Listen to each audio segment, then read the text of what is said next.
What up? I'm back. 12-12-1-2-4.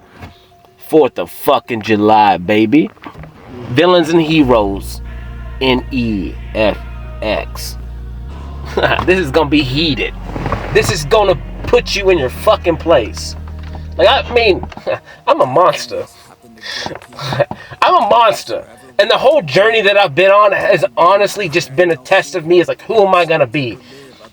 No matter what, the number one list, the number one thing on pro and cons list of who I'm choosing to become, I'm gonna destroy fucking everyone. Everyone. I don't give a fuck who you are. You can be the Pope, and I'm gonna break you. That's the point of me. Because then at the max capacity of what I can be light and I can be dark. I can be both. And I just pray a lot of times that you don't invoke my darkness. Because I love it. I fucking love it. So if you come to me, like, I will destroy you. Guaranteed. And then I will laugh while doing it. Because it will be warranted.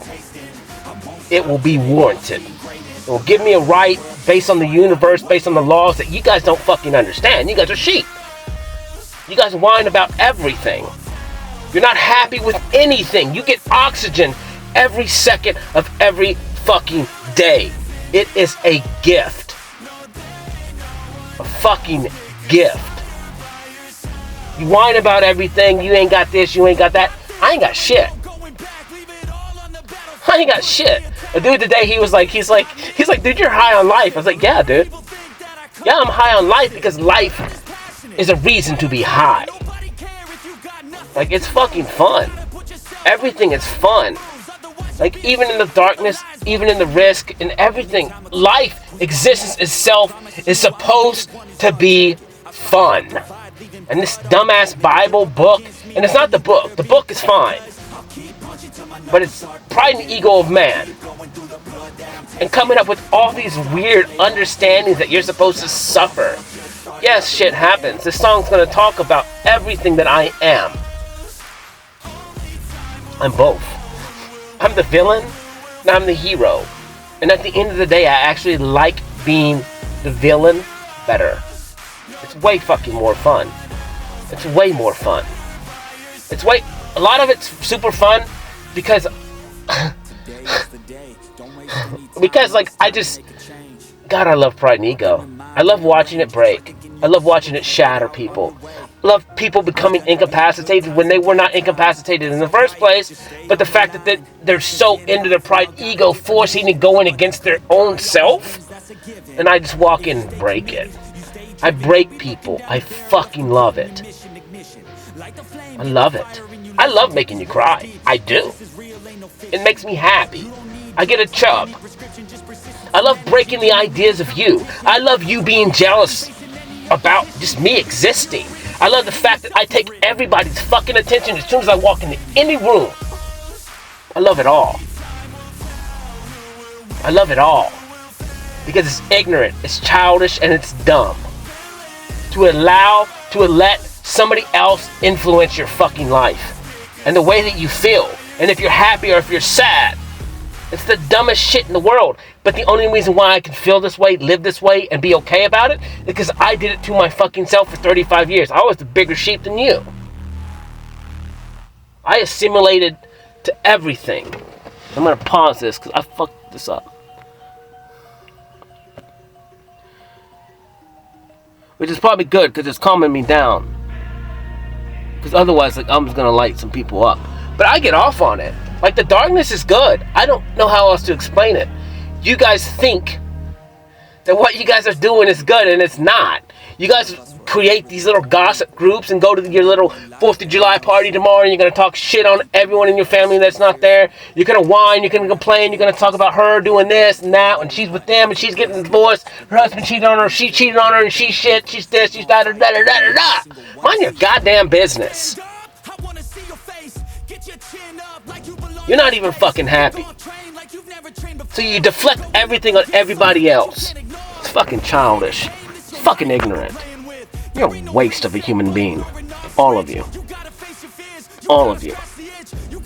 I hope I lose everyone. I hope everyone walks away from me because it doesn't stop where I'm going. I'm a monster and I love it. I love it. I'm gonna rub one out right now. Man, I love my life.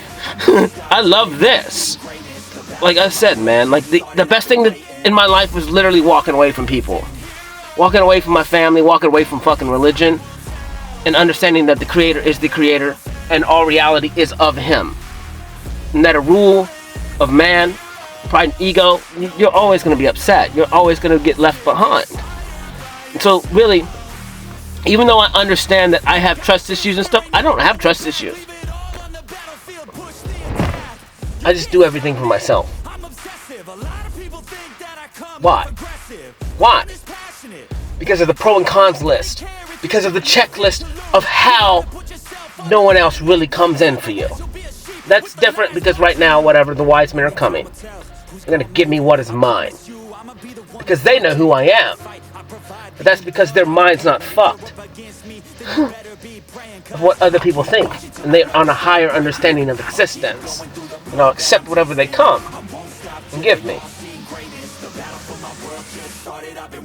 But they won't leave empty-handed either. Because when you come into my presence, you either run, either way you're going to kneel. So I'm going to break you.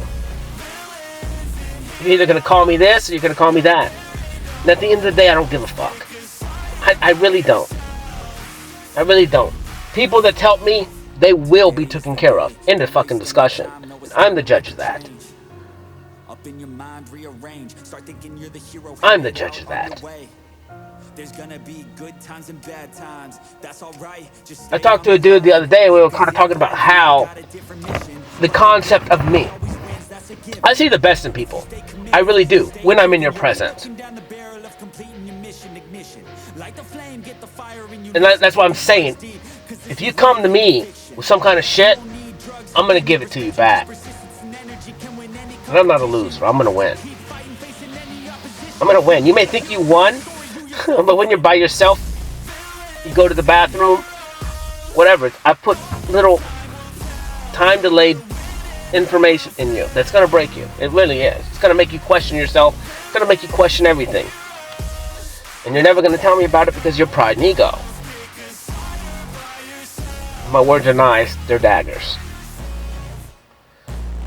And like I said, I'm light. And I'm dark.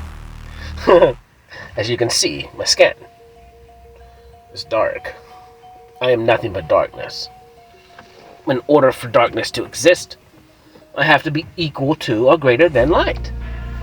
I'm both. I'm both. Plus the understanding that I have is above both light and dark. Above good and evil. Above right and wrong. Listen to what I tell you guys. Listen to what I talk about. I talk about you giving yourself time, attention, and focus. And not give a fuck what anybody says. Don't listen to me. I don't care. Turn it off. Please. I hope you already did. Not really. I want ultimately the best for you. But in order for me to make you the best, or to get you on a clean foot on a new ground, I have to destroy what you are. I'm the bad guy. I hope that I'm the bad guy. I want to be the bad guy. Because in order for a bad guy to exist, that means there has to be good people. You have to become good. You have to become light. You have to become love. I've talked about this many times, the concept of the devil. This external figure that you guys use to justify the things that you do. When there's no external figure that is making you do shit, it's you. It's always been you. It will always be you. It's your own evil desires and lusts. It doesn't matter. There's no one making you do shit. It's you. You don't want to do this, don't fucking do it. You want to do it, do it. There are real repercussions to everything. Everything.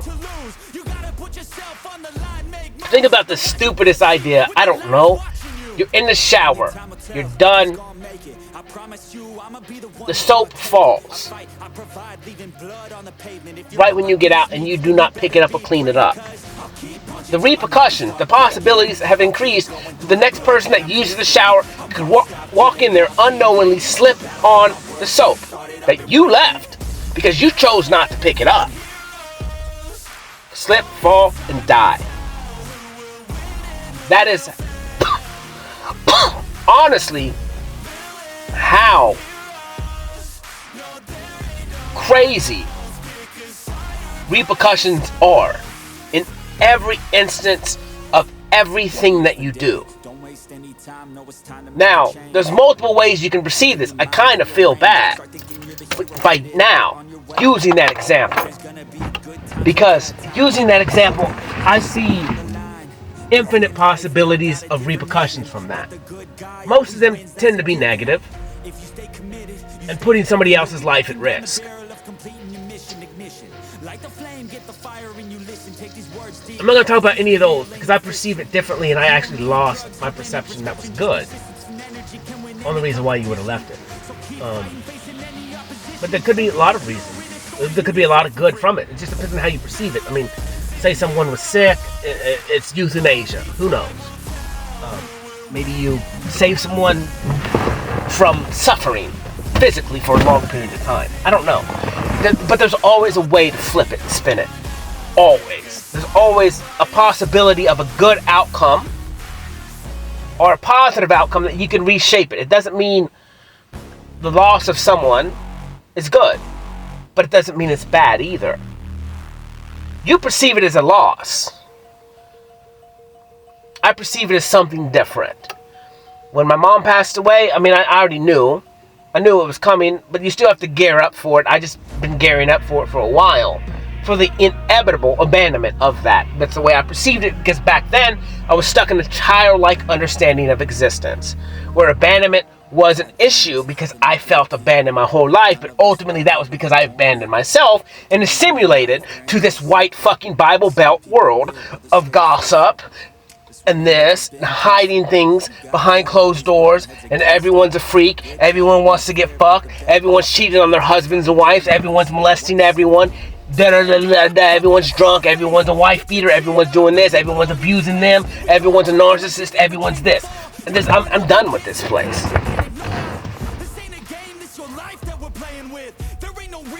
I'm done with this place. And it doesn't mean that I don't love this place. I do.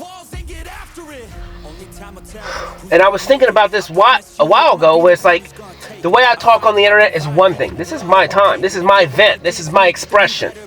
You like it or you don't like it, this is for entertainment purposes only. I don't give a fuck. I don't give a fuck.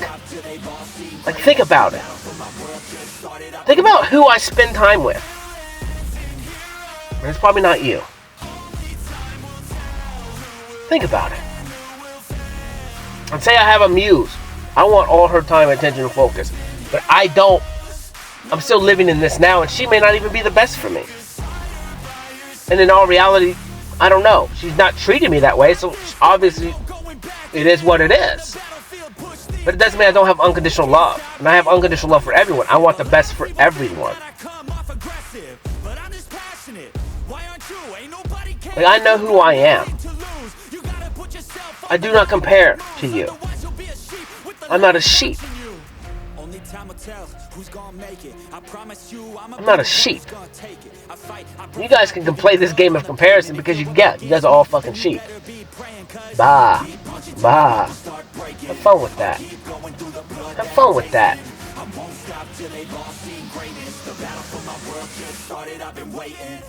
But I perceive stuff way different than you. I understand a lot. I understand that not many people will hear this. Maybe everyone in the world will hear this at least once. And it will be what it needs to be when it needs to be heard. For each individual person and the way they perceive it. Some people that I know that perceive me from being the past person of whom I was, which was a creation of them. Because I mimic energy, I reflect your energy. You give to me, I give to you. And this is in every instance. I give you what you give me. End of fucking discussion.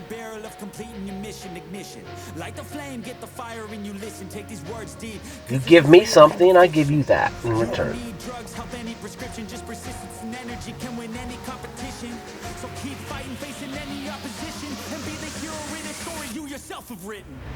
But so when I'm in the now with you, is in the physical presence of that, I am doing the best that I can possibly do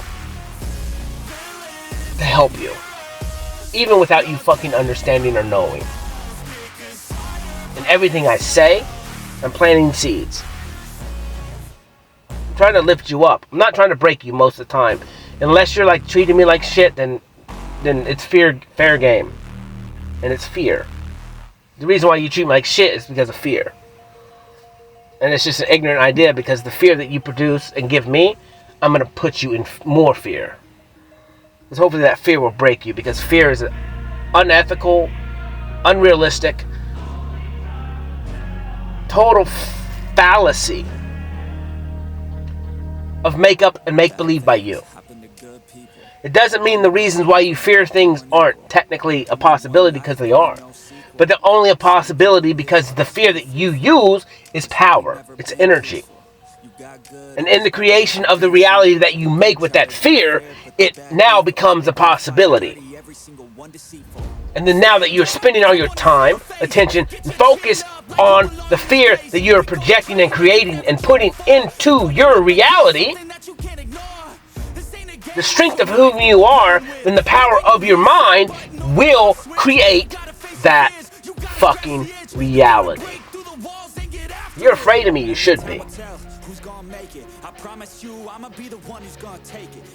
Because maybe the possibility of the fear in you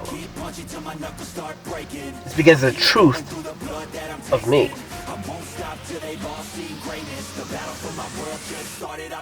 And then based on the way that you perceive the truth of me, because really it doesn't fucking matter what you perceive in this instance. This is a different instance over all of it.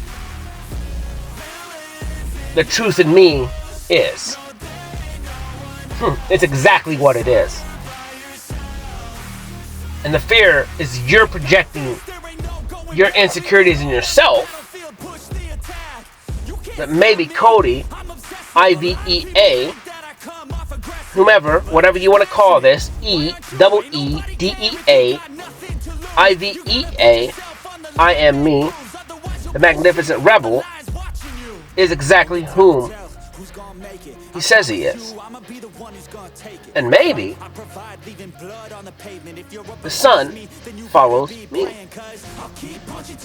And maybe the moon rises and falls for me. And maybe angels and demons bow to me, follow me. And the bow is just a sign of respect. It's not a surrender to, because I have technically no control over any human being. That's not how control works. Control doesn't actually fucking exist. The power dynamic that you think exists here based on rules of money, prestige, of family dynamics, of parents and kids, none of that shit matters. That's not real. Those are hierarchies that you guys created based on fear. On fear of others. I have nothing to fear. Nothing. I don't even have fear to fear. That doesn't fucking exist. I went somewhere today. I went somewhere and I laughed. And in my head, I kind of get pissed off because my tires are low. My tires are fucked. My tires are fucked. I need tires. I don't have money for tires. I don't give a fuck. If I die today in this discussion, it is what it is. My time is done. I had fun. I did the best that I could do every day to please myself. I would love to be pleasing a partner. But until some partners learn how to, I don't know, show up, trust me, which means they just got to trust themselves, their real feelings, their initial feelings, their intuition, and then quit worrying about external shit and come over here with the winner. It may not look like that based on money, I guess. I don't know. But as far as everything else, 99.9% of what it matters to exist or means to exist, the purpose of existing, I have it all. The money's here. I just have to accept it. And I do accept it. It's here. But it has to come in differently than what it may come in for other people. And those are lessons for me, and they're not lessons for you.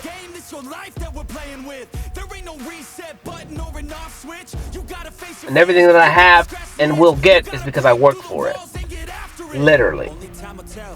And you can look at me going, oh, Cody did this, Cody did that. That's not work. He's out there playing. He's doing this, he's doing that. I'm like, well, why are you so upset? I'm happy. I'm happy. I didn't become happy by not working. I got time. Check out the YouTube. Check out all those. Listen to every one of those. And then listen to them multiple fucking times until whatever. And then give yourself real fucking time, attention, and focus. Don't listen to my shit. Go talk. Do what I did. Mimic what I did. That's what Jesus did. That's what he was telling you guys to do. Be like me. Don't be me. Be you. But what am I doing? I'm going up into a garden. Just me. I'm giving myself time. Finding the answers in me. But the only way I can find answers in me is by physically talking. And then waiting for a voice, a word that I speak. The answer. Every voice you hear in your head is you. It's a version of you. Now, I can be connected to someone telepathically, yes. I can speak to them telepathically, yes. I can hear what you're saying. I know what's in your head. I know what you are thinking. Most of those thoughts are pretty fun.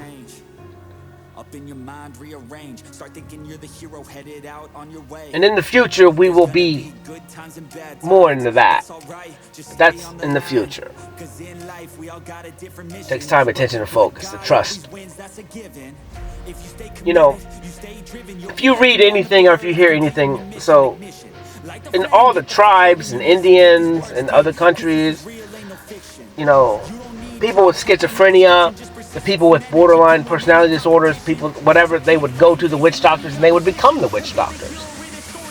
When I started this journey, I was split. I had multiple personalities for sure. I was always fighting in my head. Now,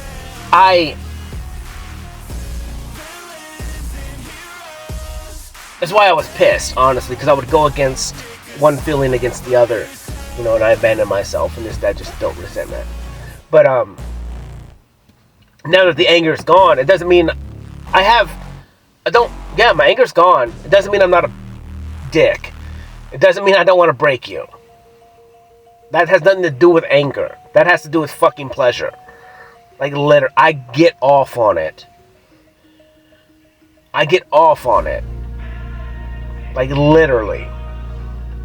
Like, it makes me happy to hurt you, honestly. But in that hurt, and you should look at me. I don't hurt people often. I'm not mean. If you've been in my presence, you know exactly who the fuck I am. So for me sitting here saying I get off on being negative or being mean or breaking you or flipping in manipulation tactics that are negative, think about your interactions with me. If you've ever had any interactions with me, when has any of them been negative? When have I ever barked at you? Now, other than a few times with random people, maybe narcissistic women, definitely I'll let you play your little game. I'll give you a window of time to let you use your authority, use your religion, use your influence, use your money. I'll let you talk it up. I'll let you find that understanding of you think you have power dynamic over you, and then I'll fucking break you. Then I'm gonna make fun of you in front of everyone. I'm gonna put you in your fucking place. And then I'm gonna walk away and never fucking look at you again. I'm never gonna talk to you again. I'm probably not gonna wave to you really again. I'm not even really gonna acknowledge that you fucking exist. 'Cause I'm done with you. I don't want any part of you. None. Ever. Again. Time is done. End of fucking discussion. End of discussion. I'm a mean bastard. I'm mean. And that's just with my words. Come test me physically. Please do it. I'll even let you sign a waiver. We can do it whatever you want. I don't care. But one of us won't come out of that. Promise you that. End of discussion. End of discussion. I love it. I love it. But I've lived many lives. Many. Done many things. Both light and dark. They're part of me. They are me. Once you do something, you are that thing for always. Always. Are there mistakes? I don't know. I kind of don't look at them as mistakes. They're learning lessons, and based on the understanding, I just know the rules of this existence more than you do. And in the totality of things, the goal,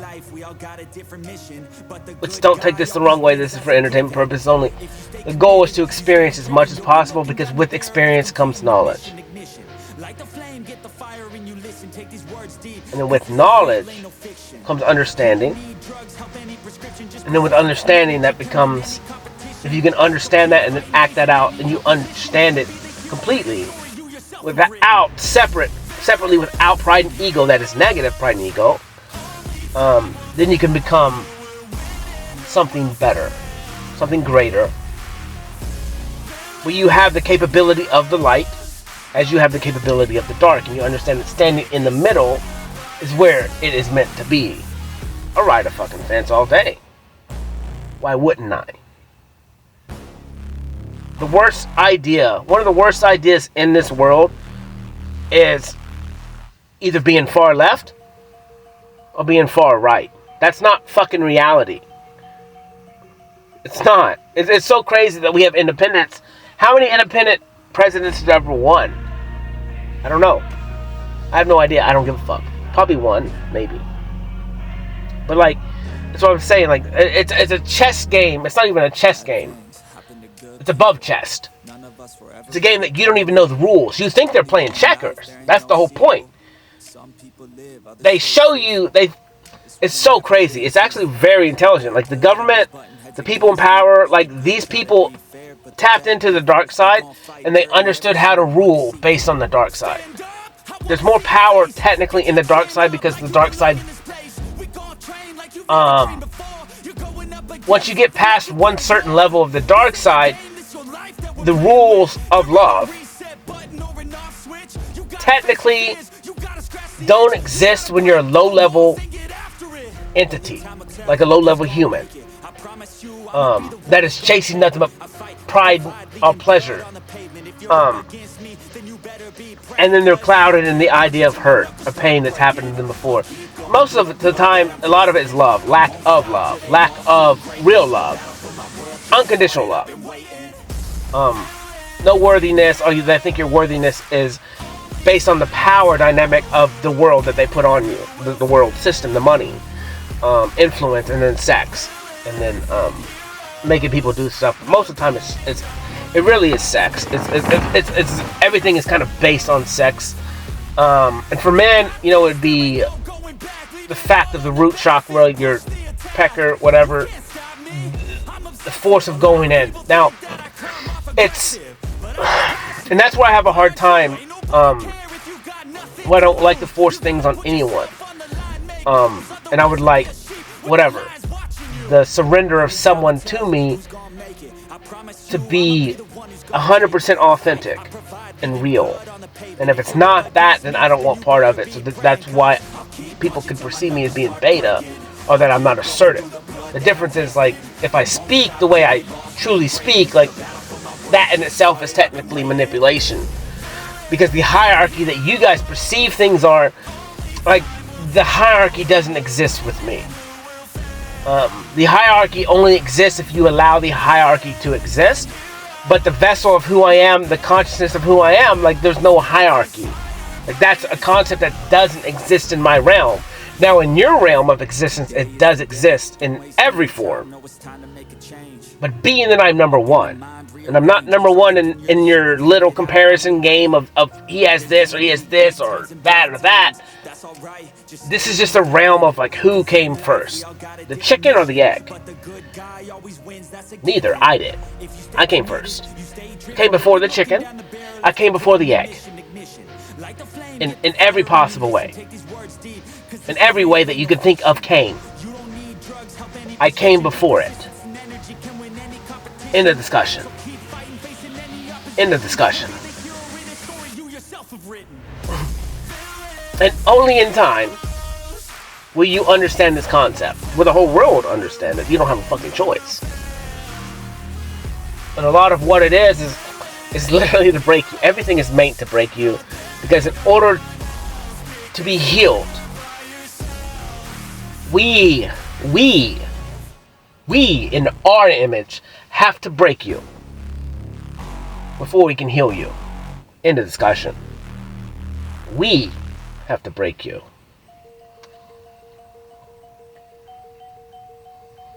And we will. You have no choice. You have zero fucking choice. And there's just a lot of understandings that you don't really understand. You don't exist. You technically, I mean, I guess you do exist, but bad things happen to good people. It's kind of a concept of, like, you actually don't really exist. You don't exist until you choose to exist. But in the choice of existing comes everything. Accountability, choosing your day, choosing your second, choosing how you live, how you walk, how you talk. You choosing and taking your power back. All of it.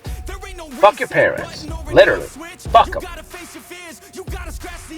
Peace. Fuck your brothers. Fuck your sister.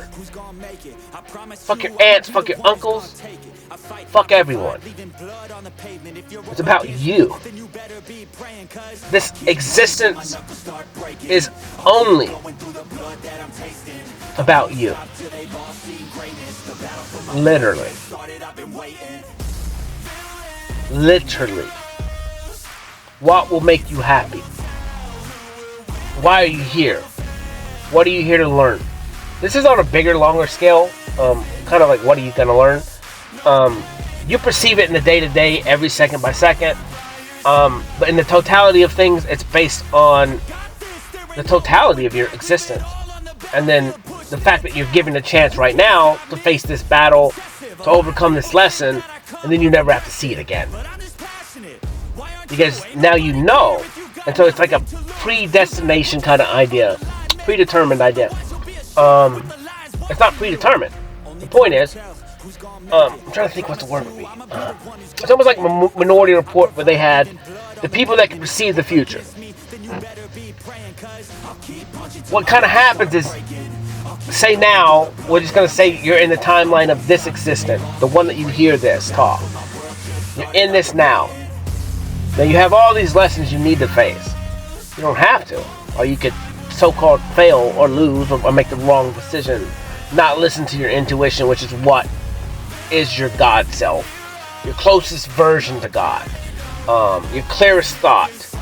Your no BS. No external influences, technically, are influencing your first initial feelings. Now they do, based on previous life experiences, that gives you that first initial feeling. But it's more on a psychic level, an understanding of humans.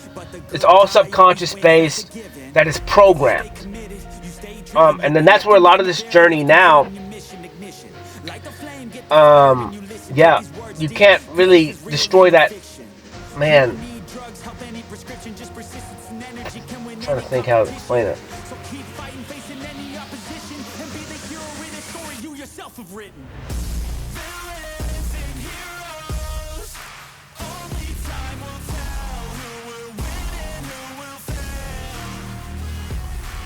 I'm trying to think how to explain it.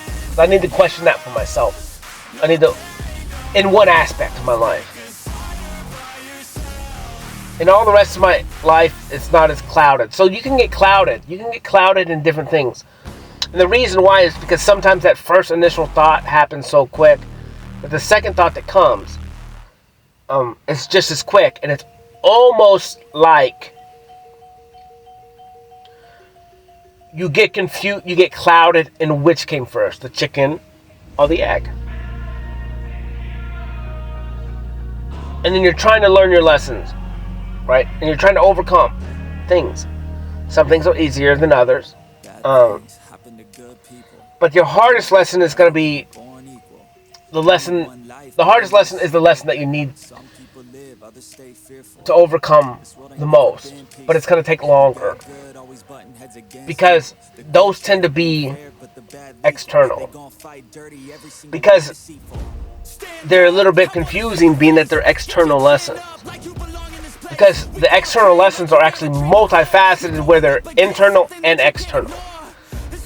Where you have to battle yourself as well as the world, or whatever that external thing is, whatever you rank highest in your wants and desires, and then that trickles down with a bunch of checklists and all kinds of shit. It's very complicated. For me, like I said, it's an external figure of love, an external partner, mate, whatever you want to say for me. For me, that's what it is. It's been like that since day one when I lost it. When I lost unconditional love. And when it was taken away from me. And when my genetics was gone, my energy was gone, my person was gone, my everything was gone. And so ever since that day, all that point on was a chase after that, thinking I needed that external validation. I do not. Doesn't mean I don't want it. So don't get it twisted.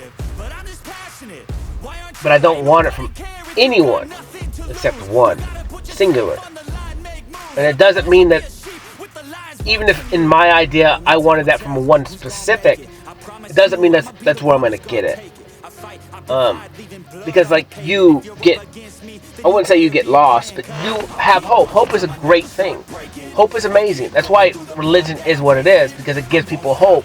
And being that we chase external validations to try and make things okay, to confirmation bias us, to make us this existence not complete suffering, even though you fucking just all suffer like crazy and you accept it. Because in your Bible or in these other books, you saw it looks like suffering is needed. Now, suffering is needed in a sense, but suffering's not made to be lifelong. Suffering is an emotion and a feeling that's supposed to push you to a breaking point so you don't fucking suffer anymore. So you quit suffering and you do what it takes to change. But being with the implementation of the system and the way that it works and the way that the money system is almost like it encapsulates your whole time here, right? Meaning that there's so many encapsulating pressures and ideas that you're supposed to match up to. Like everything is fucking miserable, like literally. And I hope this thing's been recording, because if it hasn't, I'm gonna be pissed, bro. I'm gonna be pissed, bro. Oh, good. Yeah, so like the concept of suffering to me, in the beginning of my journey I looked at it as positive. And now I look back at some of the things I said about suffering, and it is positive. But it's supposed to make you get to that breaking point to where everything is broken. So you can rebuild from there with new ideas, with new compassion for yourself. But you can never do that when you're hung onto the past. This is why I think the Bible is a trap. But it's only a trap because you need to read it or whatever it is. Learn your lessons from it in any book. And just take it as a grain of salt, really, as their lessons, their ideas, their stories. And then you, for yourself, need to break down those things and use those ideas or experiences that you read about, and you created imaginary ideas or scenarios in your head of how you perceive those things. Because, like, if you read the book and I read the book, I'm going to perceive it based on my previous life experience, and you're going to perceive it based on yours. And neither one is right and neither one is wrong. What's right for me, if I am on the right path, will be right for me. If you're on the right path, then it'll be right for you. But your path and my path could be two different things. So I could be on the dark path, you could be on the light path, or I could be in the middle and you're fucking hard right or you're hard left. I don't know. It doesn't fucking matter to me.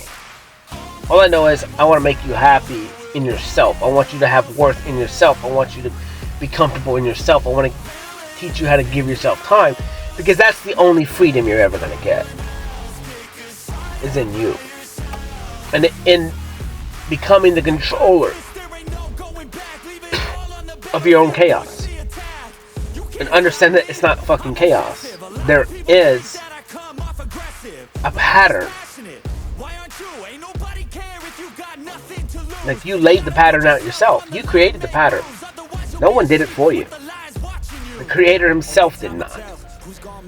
You created and accepted it. You created your own ladder. You are the creator of your own story. You're the creator of your own perception. Like, in no matter what I say, you putting all your hope and desires and wants and love in an external anything, whether it's the creator or not, is the most ignorant, most unaccountable, most deflecting idea to exist in all reality. My creator, my father is going to save me. Save you from what? What's he going to save you from? He's not going to save you from yourself. You put yourself there. Deal with it. You create your own hell, or you create your own heaven. And one day you're going to understand.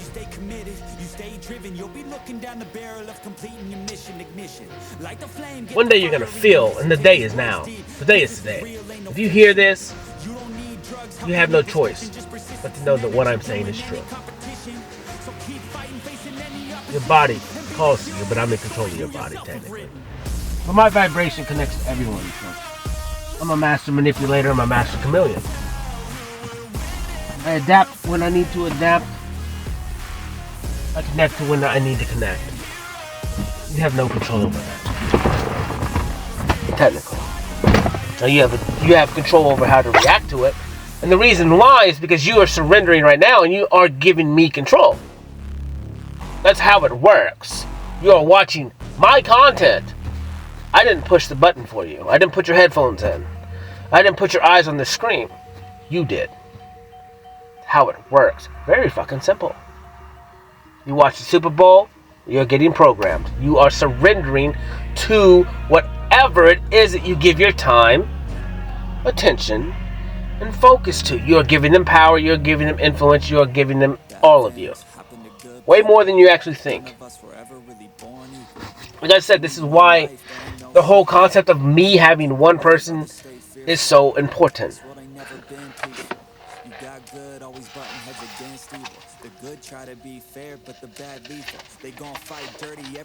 Maybe I'll have more. Maybe I'll have hundreds. Maybe I'll never get married.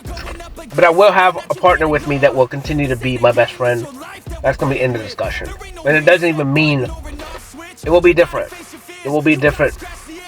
I prefer to only have one for many reasons. But I would be sheepish and dumb to assume that me and one person would have just us for always. I don't know. I want that. I want that for certain reasons because I know whom I am. And I know that sometimes in the battle of light and dark, it can get out of control. And so I want to be able to keep myself in the box that I create in certain areas of my life. I don't want to surpass them. Because if I surpass them, it doesn't mean this is good or bad. But I want to give myself all my time, attention, and focus. Because that's love. And I do that. And I will do that for all the rest of eternity. I am number one in my own perception, always. I have to be. And then the next person will get the greatest number. And then my kids will get the next one. And that's why I want to do it that way. I want to give myself everything. Give my partner everything. And then my kids everything. And then rest of humanity, like, you're going to get a small, minute amount of me, but that's still more than you actually guys give yourself, so it doesn't really matter. But my influence is everything. So, everything that I do is intentional. Everything I create is intentional. Every movement is intentional. Every jerk is intentional. Every flex is intentional. Everything that I do is intentional. It's exactly what it's supposed to be. Because if it wasn't, then I would be doing something different. But I didn't. I'm doing this right now. And it's perfect. Doesn't mean it's good. Doesn't mean it's bad. It is. There's no go backs. There's no take backs. None. And so that's where it's like I perceive stuff so differently. And it's so crazy because honestly, like, in these perceptions, this is why I love talking, because there's not even enough time here. I speak one thing that comes out of my mouth, but there's infinite ideas going on right now in my head. And like, it's like a huge projection screen that looks like the universe. It looks like a starry sky. And every single star that you see is another perception, which is another way, which is another idea. And all of those have multiple repercussions that start an infinite timeline past it. That's how I perceive the world. And so then when I speak, all of those perceptions, all those infinite understandings, all those infinite personalities that have their own right, and they're all 100% in their idea. They trust themselves completely. We all collaborate through this vessel, and we pick an idea. And it comes through the mouth, and that vibration is always.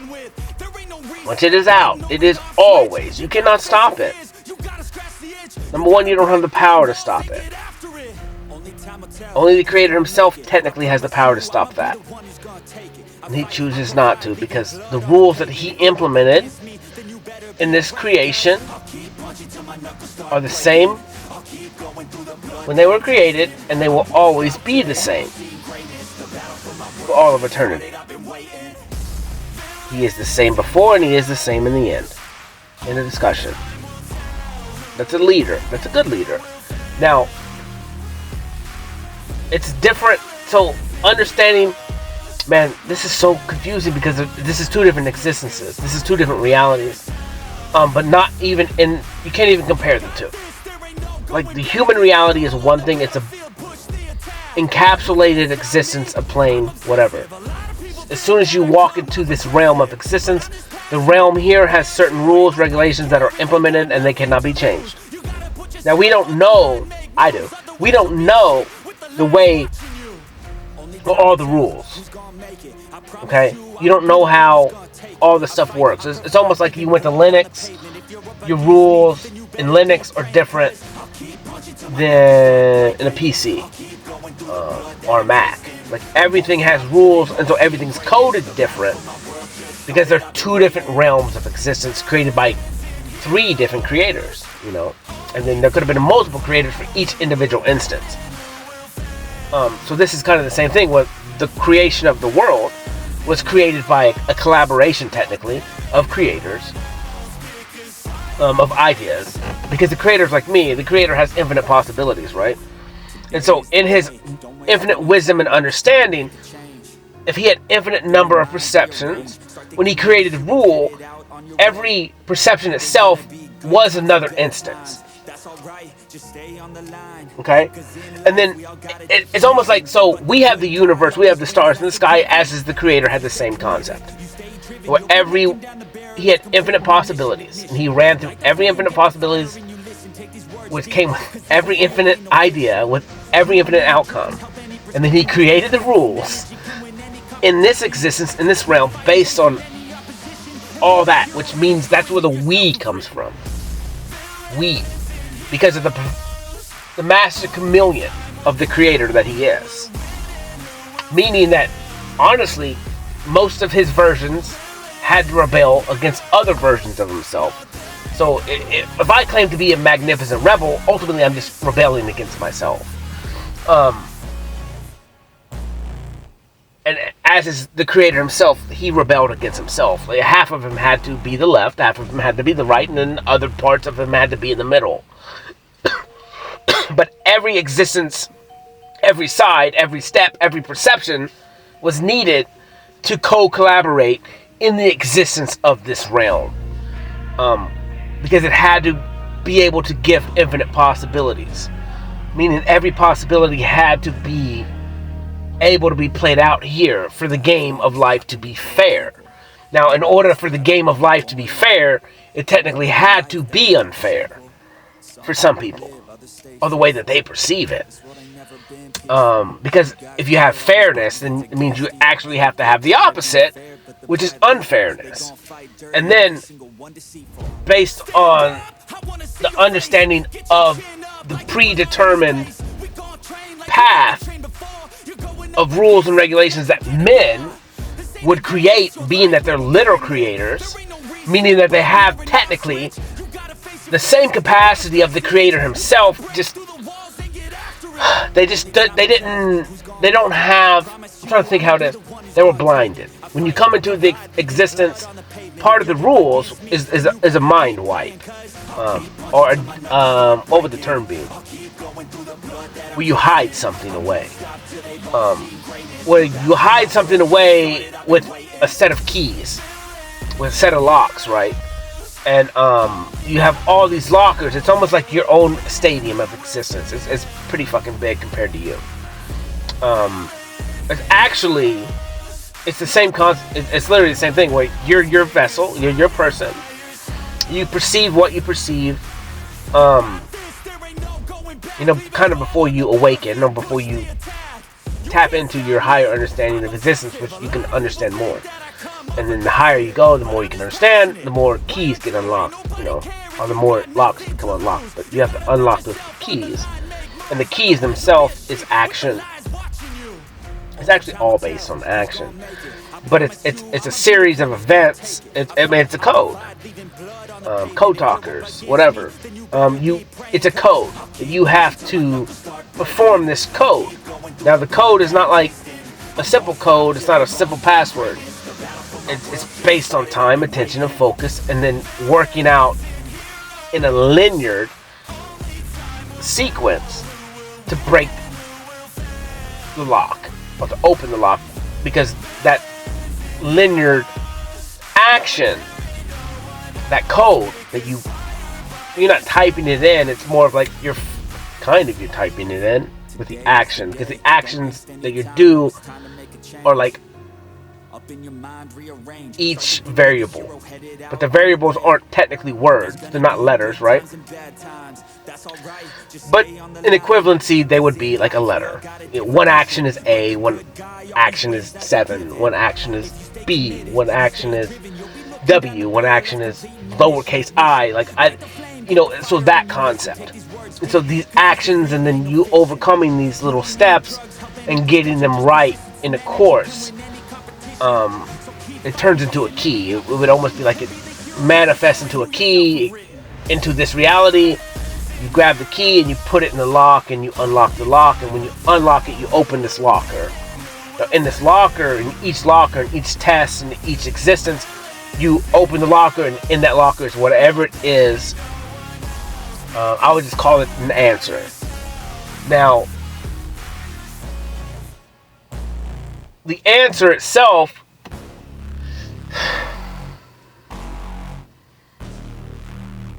is multifaceted. And we'll just say there's multiple variables in each locker. There's multiple answers. They're answering questions. There could be upgrades, there could be new ideas, there could be confidence, there could be emotions, there could be understanding, there could be questions that will put you on another path to get to the next locker, right? To be able to open it. But once you open that locker, like, you're kind of technically done, right? You get all this information, you get all this confidence, you get all this stuff. It's just so multifaceted. It's actually really, I don't even want to try and explain it, because it's just like, these people aren't going to understand. Because like that, like, you're looking in the locker in the now, right? We just unlocked something. I just upgraded you. I just brought you new knowledge. I brought you new power. I brought you new understanding. Now, just because you know this stuff, just because you was given this knowledge, it doesn't mean you know how to implement it yet. It actually doesn't mean you even trust it. You may not even understand and even know how to read it yet. It's infinite knowledge in one fucking locker. Like, it's that big, and there's just infinite lockers. And being that there's infinite time, and that your existence is infinite, there's not technically a start of you, and there's not technically an ending of you, because you are the creator, and the creator is you. You are his imagination. That's the best way for me to explain it to you. He imagines you, and you are this. And then you are living out one of those stars. One of those perceptions. That is you. That is your outcome. That is you always. It's not technically predetermined. It kind of is. You have infinite options and infinite possibilities. You could look at it as predetermined, a predestination. It's not. It really isn't. Now, the only reason why predestination technically doesn't fucking work is because you're infinite. So, like, in order for there to be a predestination, like, there would have to be a time limit on the destination. There's not. Now, it's what kind of shape would this be? I'm trying to think of it in the shape. It's a circle, I guess. Meaning there's not a stop and a start, technically, that you can understand. But the way that we perceive things as humans, there has to be a start and a stop, even in a circle. Because the circle itself had to be created, right? Now, you think about the concept in your brain. Now, the first time that you have an idea that you can make tangible, you are perceiving that that's the first time that idea has came into your mind, or existence, or possibility. That's false. That's false. And kind of what I'm saying is kind of counterintuitive, and it kind of contradicts itself, because in order for there to be a start and a stop, there has to be a beginning. In the beginning, there was this, there was that. But it's the whole egg before the chicken type of deal, or the chicken before the egg. Like, in all reality, they were both at the same time. Everything is actually at the same time. And that time is now. So the only technically existence that exists is now. Is now. Once the past happens, like, it's done, technically. However, it is happening right now too. And then the past is, or the future itself has never happened yet, but technically it already has happened. And the possibility of the future, any possibility of the future, is actually part of the past. It's actually kind of confusing. Other than the fact of, like, I look at it, and the best way I can explain it is the infinity symbol. So the infinity symbol is, there's an X in the middle. Well, both half circles, or whatever you want to call them, loops, intersect. And the intersection is the X. It's the dot where the X intersects. That is now. That's the now time. Now, the infinity itself is actually encapsulated. Everything, every part of the infinity is right now, technically. It's just super fucking fast. It's instant. And an instant means it's always is. The speed on that, we can't technically comprehend it. It's not even, whatever measurements that we think that we have for the speed of light, like, that's nothing to instant, because instant is actually happened already, and it's already gone through. That's the only way I can explain it. It just is instant. In order for something to be instant, it already was. That's just the way that time works. It's not even on the scale of time that we perceive it. It's like that tree is instantly rendered in. Means in order for that tree to be instantly rendered in our perception, it means it had to be there before it even rendered. And then it's got to be there always, technically. Now, that's where the dimensions come into play. Because the energy of the tree that was before and is always to be instant is always there. Meaning, the dimensions separate the way what we perceive here in this dimension. Meaning, I could be sitting literally where I'm sitting in my truck. There could be a tree, technically, that I can't perceive in this dimension. But the energy signatures register different in each dimension, right? And we have infinite number of dimensions. We're not going to talk about that either. So technically, I'm sitting. There's a tree that's growing through me right now. Technically, in other dimensions, it's a possibility. Maybe there was never a tree standing here where I'm sitting. Maybe. But however, infinitely, the possibility is that there is one here.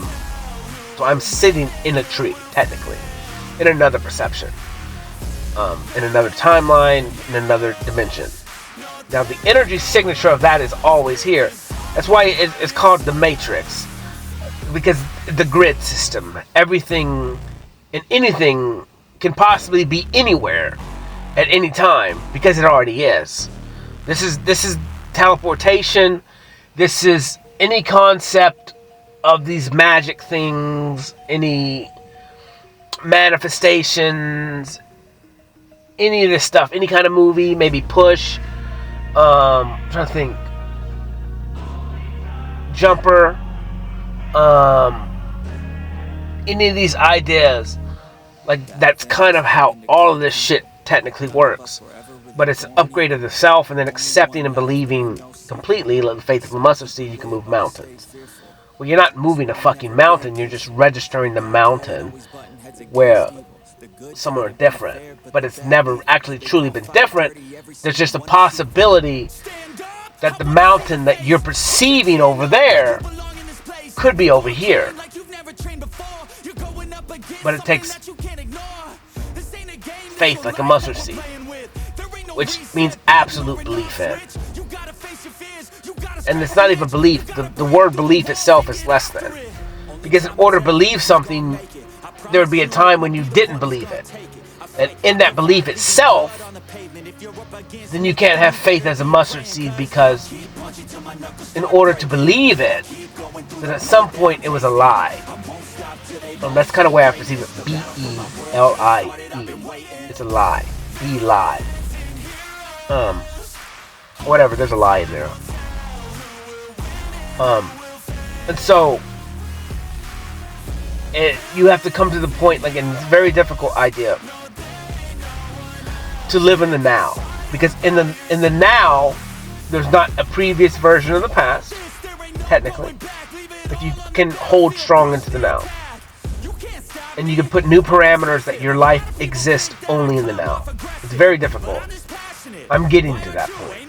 It's very fucking difficult, and the only way that I can get to those existences is by creating, like, literally, because in those existences of time, my bubble, I become a bubble boy. Where my bubble is that I get so focused in what I'm doing, in my vessel, in my energy, in what's going on around me in the small span of existence, where nothing else fucking matters. If you could try and stab me or whatever, I don't know, I'd pick up on it, but you could try to pull me out of it. That's why I like creating by myself. And then, like I said, that's why I want to create with people in the future, because like when you're in my bubble, it's not the other way around. And the only reason why it's not the other way around, technically, is because, like I said, I'm number one. I'm just the first. I'm just higher knowledge, higher power, higher dedication to myself, higher wants and desires for myself. And if I want to create with you, I fucking want to create with you for a reason. Because I want to free you from stuff, but I also want you to be there with me because I like you. I feel you. There's something about you that I do technically put over other human beings. Now, it doesn't mean I don't want to create with everyone, because I technically do. But some people, you're just not on my level, like literally. Like, you're just negative and I don't want to fucking deal with it. And you have to wear a mask around me anyways. Like, it's a habit. You have to. Because the inadequacies of yourself is pulling at you, poking you. I'm a vine. Now, vines have thorns. Well, at least my vine does. And my vine, the thorns that hit you, are poison. Poison's not negative, and poison's not positive. Poison is poison. Depending on the way you perceive the poison could be killing cancer in your body. So if I was to hug you and show you love, attention, time, and focus, you could perceive, being that I'm calling myself poison, and that what I'm teaching and preaching and living goes against your will. You can perceive it as being poison because that's your perception. And I'm not going against your will, I'm going against your ideas. And because a deeper part of you understands who I am. That's why you buck up. That's why you're challenging things. Because when I come to you, or when you speak, or when I talk, or when I walk, or when I'm glowing, when I'm literally fucking gliding through existence, when every movement that I make may look what it looks like, it's fucking weird. What's happening is your inner self, your pride and ego, you're battering your pride and ego. That the fact that what you've done is not good enough. What you've done, you don't stand rank with me. What you've done could be wrong. What you've done, what you've lived, what you've sacrificed, what you've had to give away, what you've lost in your perception, puts you exactly where you're at, and you feel negative about it. It's pride and ego. And you're gripping so fucking hard, you're like, there's no way I could be fucking wrong. Not a way I could be wrong. Not a way I could have wasted 40 years of my life following this shit. Fighting it to the core, losing friends and family, doing all this stuff. There's no way I could be wrong. No way. Not me. I can't do it. No. And you could be. You could be. And it's not a very difficult battle. I'm telling you, I think, honestly, like the pride and ego battle, the first one, the first question to yourself, okay, maybe I'm wrong. Maybe actually, 8 billion people are fucking wrong, and I'm right.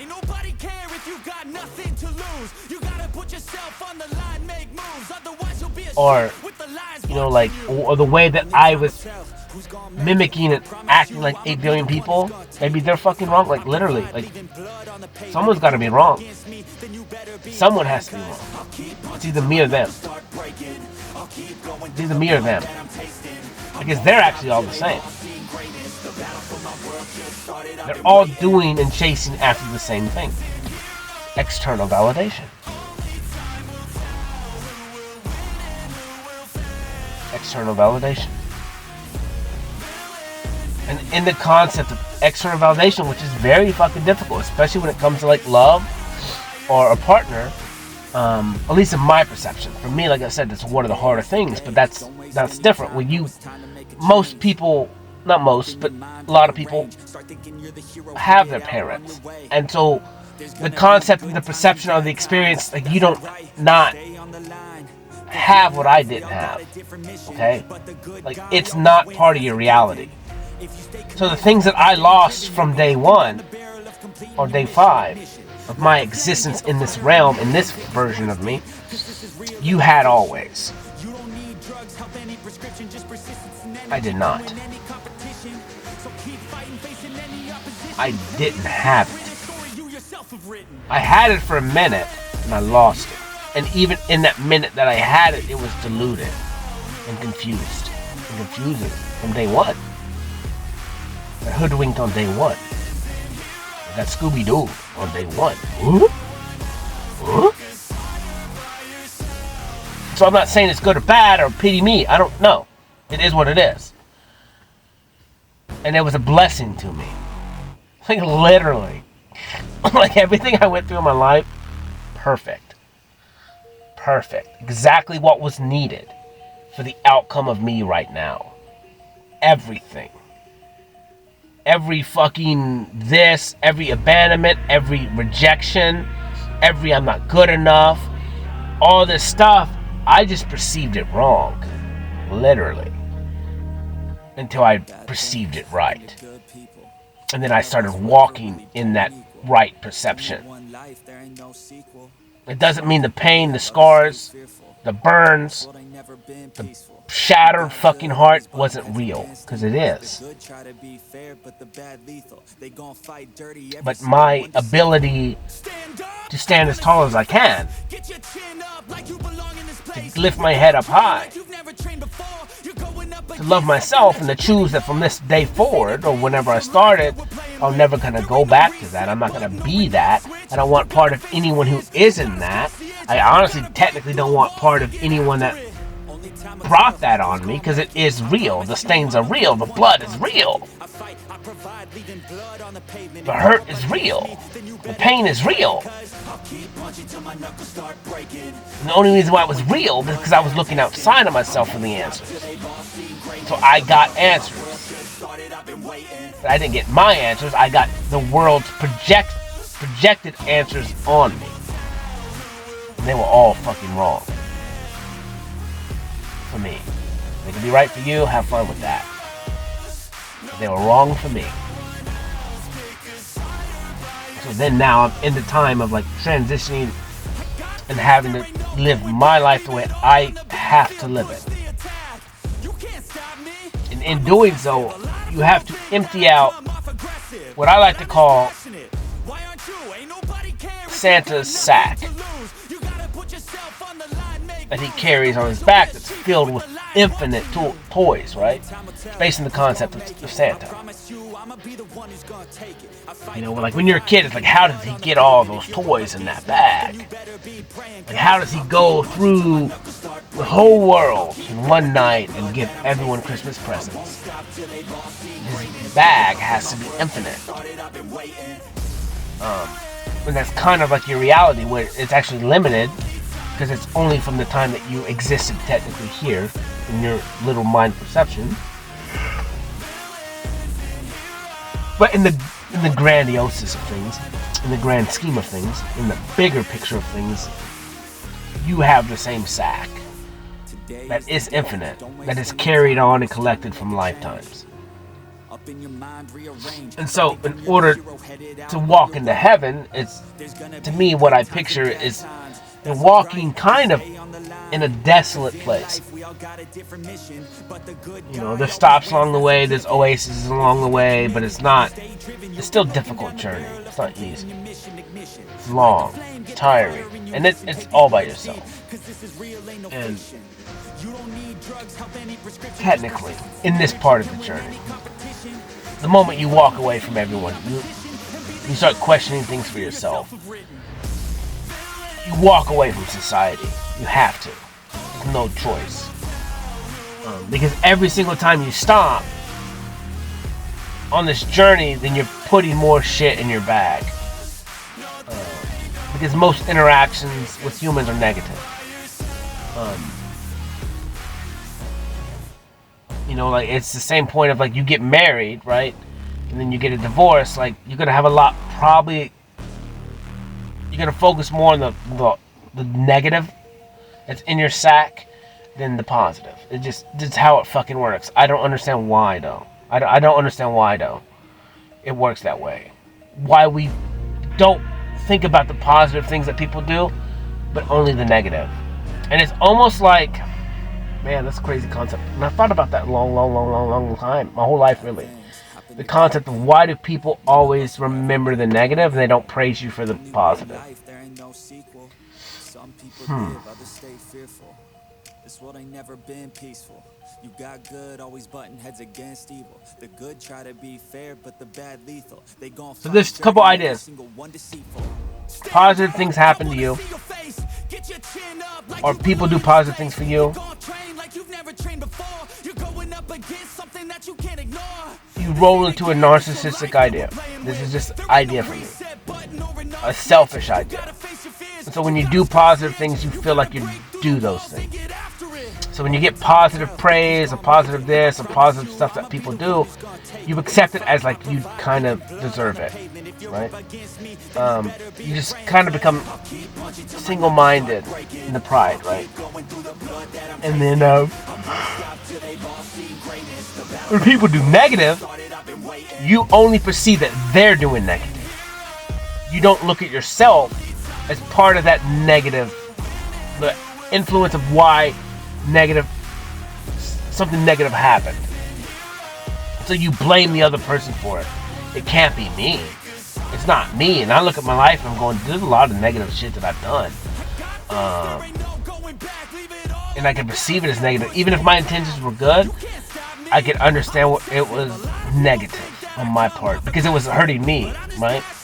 I was overgiving, oversharing, love bombing, obsessive. Look, and actually, none of that shit matters. The worst part was looking for external validation or feeling. It's mostly external validation, and then everything falls underneath it. Searching for external validation, like from day one.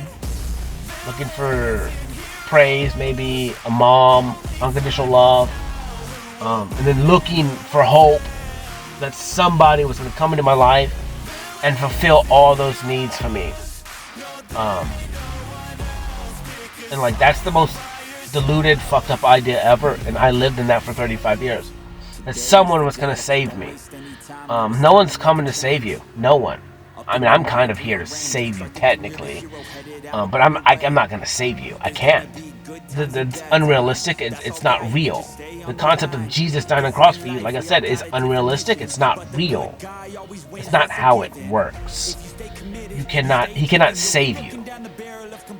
You are your own savior in the fucking discussion because you're the only one that controls your mind. You're the only one that controls your perception. You're the only one who can turn the VR on or off, technically, in one concept. It's up to you. Everything is you. Everything is you. Everything is you. Not a creator. Not a demon. Not an angel. You. You accept. You give. You surrender. Boom. In the fucking discussion. And you're just surrendering to yourself.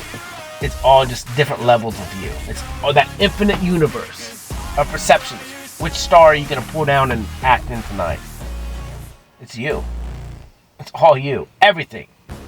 Your likes, your desires, your wants, any idea, any good, any bad, it's you. And until you can take accountability for your own actions and live in that, you're fucked. You're fucked. Have fun in the hell that you created for yourself. In the health issues for yourself. And the negativeness for yourself. You did it to yourself. Look at your life. Look at all of it. Autoimmune disease, cancers, it's all you, literally.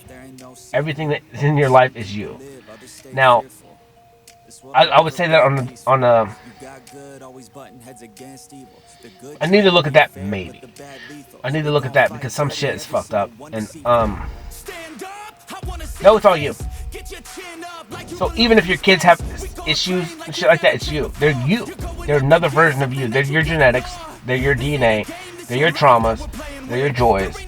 They're you. And so even in the concept of maybe you were born with a disease or less than or something like that, it's still a version of you. Your parents did something. Now you're you, technically. And that's just part of the rules and regulations on the world. Just roll of dice, and then be that you're given a gift. In order for the gift to exist, it has to be given. So, the concept of like two people coming together, they're giving up stuff for that. The female is giving up her life, technically. Even if she's still alive, she's giving up life. And then the male is also giving up life. It is his life. And then those two lives come together and create a new life. And that's where you become. You become a baby or whatever. You're brought into this vessel, to this world. And but gifts have to be given. And gifts are not free, technically. They cost somebody something. That's why gifts should be appreciated always. Where your life should be appreciated. And honestly, it could be a simple thank you. Because, like, that's enough. But to mean it, too. And that's, like I said, say it with your chest. Say it with your demeanor. Say it with all of you. Show appreciation with all of you. Whatever that looks like. But don't be false in that. Live in the moment in that. And, because everything that is given is a sacrifice from somebody else. Sacrifice of their time, their attention, and their focus. It's fucking real. It's real. And honestly, for me, that's one reason why it's hard for me to receive. Because I understand the totality of existence of when something is given to you or gifted to you. Ultimately, in my perception, like, there's no gratitude that is enough for that. Like, there's not technically a way to even truly be appreciative of anything. Other than for me to accept the gift and do as much as possible with it. Because anything less than that is not really appreciation.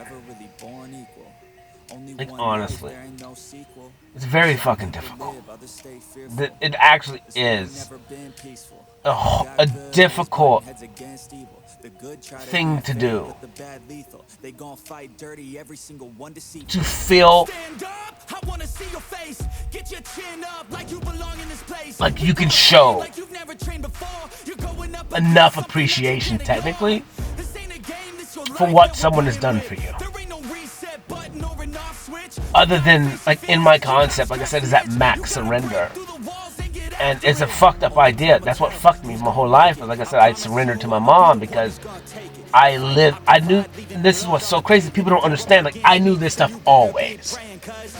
That's where that resentment came from. It's because this knowledge that I have now that I'm speaking about, I always knew it. It was in me always. But I'm different than you. I'm not the same. And I had to deny all that. So then, like, I surrendered to my mom because I understood the appreciation of, like, this fucking reality of, like, you literally saved me. You literally chose me. You literally gave up your life for me. I made your life harder. You literally had to sacrifice things for me always. How do you repay that? It's impossible. But I'm possible.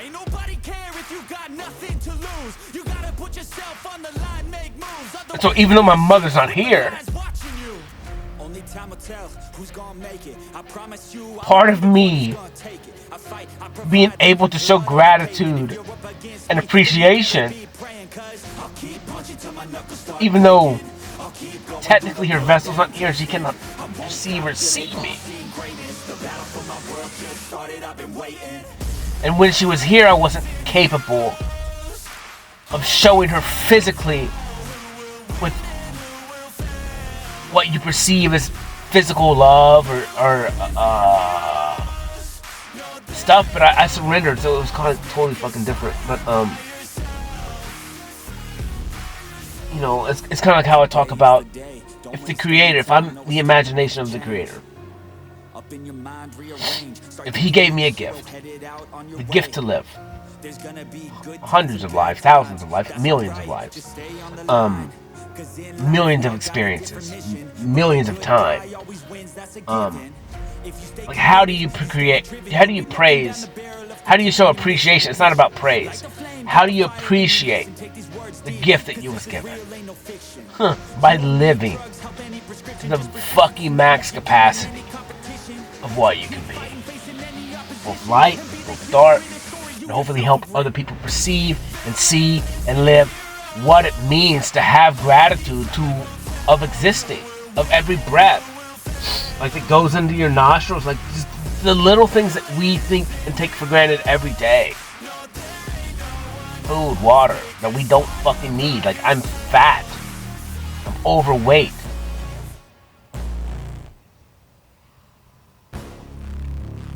And so, like, in my head, it's like, Cody, now you gotta be disciplined and, like, take care of this vessel because the vessel is a fucking gift. And, you know, and then we shape our ways and we build our own reality and our own guidelines and our own rules and regulations, and we justify fucking everything. In which where everything technically is okay, technically. But then when you become aware of it, then you gotta start setting your own standards. And you're not comparing these standards to anybody else, they're your standards for you and you alone. Now, your kids, you can put standards on them. I just think we've done it so wrong, though, because we never met or had good standards for ourselves. We didn't know those. And I know them for myself now, but it took me time, attention, and focus to learn them and what was true and good for me. You know, and so, like, for my kids, I'll have good standards on them, but they're not going to be outrageous, you know. They're ultimately going to be whatever, because they will be me. They're just the next level of me. And so my obligation is to give them the best knowledge, inspiration, time, attention, and focus that I can give them. Lessons, so they don't have to do whatever. But at the same time, they have to learn their own lessons. However, I can give them a better ground to start on than what I was given. And I can start from day one. And if my vessel's clean, the day that I put my dick in someone and shoot my life force and her egg, and if she's healed completely too, and her egg accepts my sperm, that's clean. My genetics, my trauma is gone. My this and that's gone, or limited, or less than. then once those two combine, and if I can keep her safe, keep her calm, not put her through trauma as the baby is growing in her stomach, and she's safe and secure in me, I give my kids the best possible chance that when they come out the womb, they will be the cleanest and most innocent human beings to ever walk the planet Earth. I fight, I provide, leaving blood on the pavement. If you're up against me, then you better be praying, cause I'll keep punching till my knuckles start breaking. They don't have to deal with 99% of what I had to deal with. They have a fresh start, a redo. And I get to perceive that redo as an external validation. And then I get to choose how I speak, how I walk, how I talk, how I influence, how I lead by example. And understand they're going to have the same chance, the same things that I did. Well, I get to choose how I perceive my life. They get to choose how they perceive their life. They get to choose how they perceive me.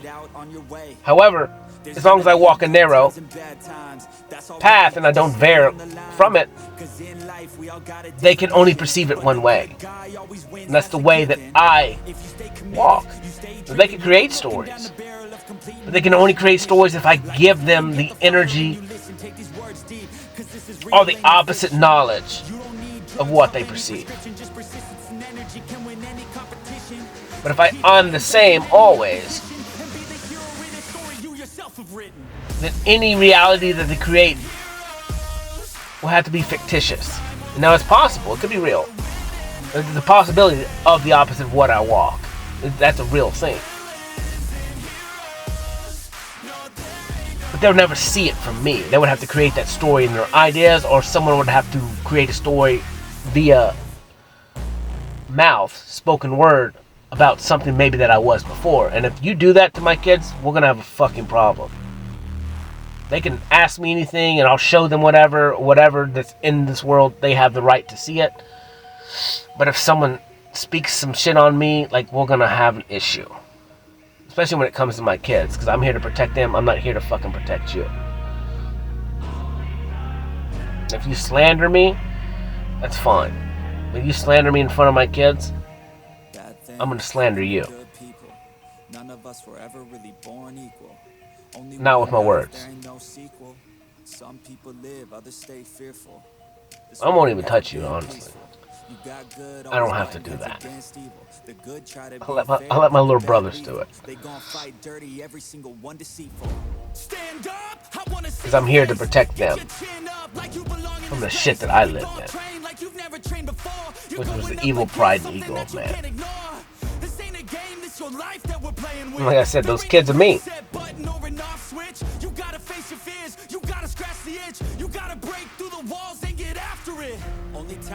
And the only difference is, I can't control the way they perceive things. Therefore, the only thing I can do is protect them externally. So that's what I'll have to do.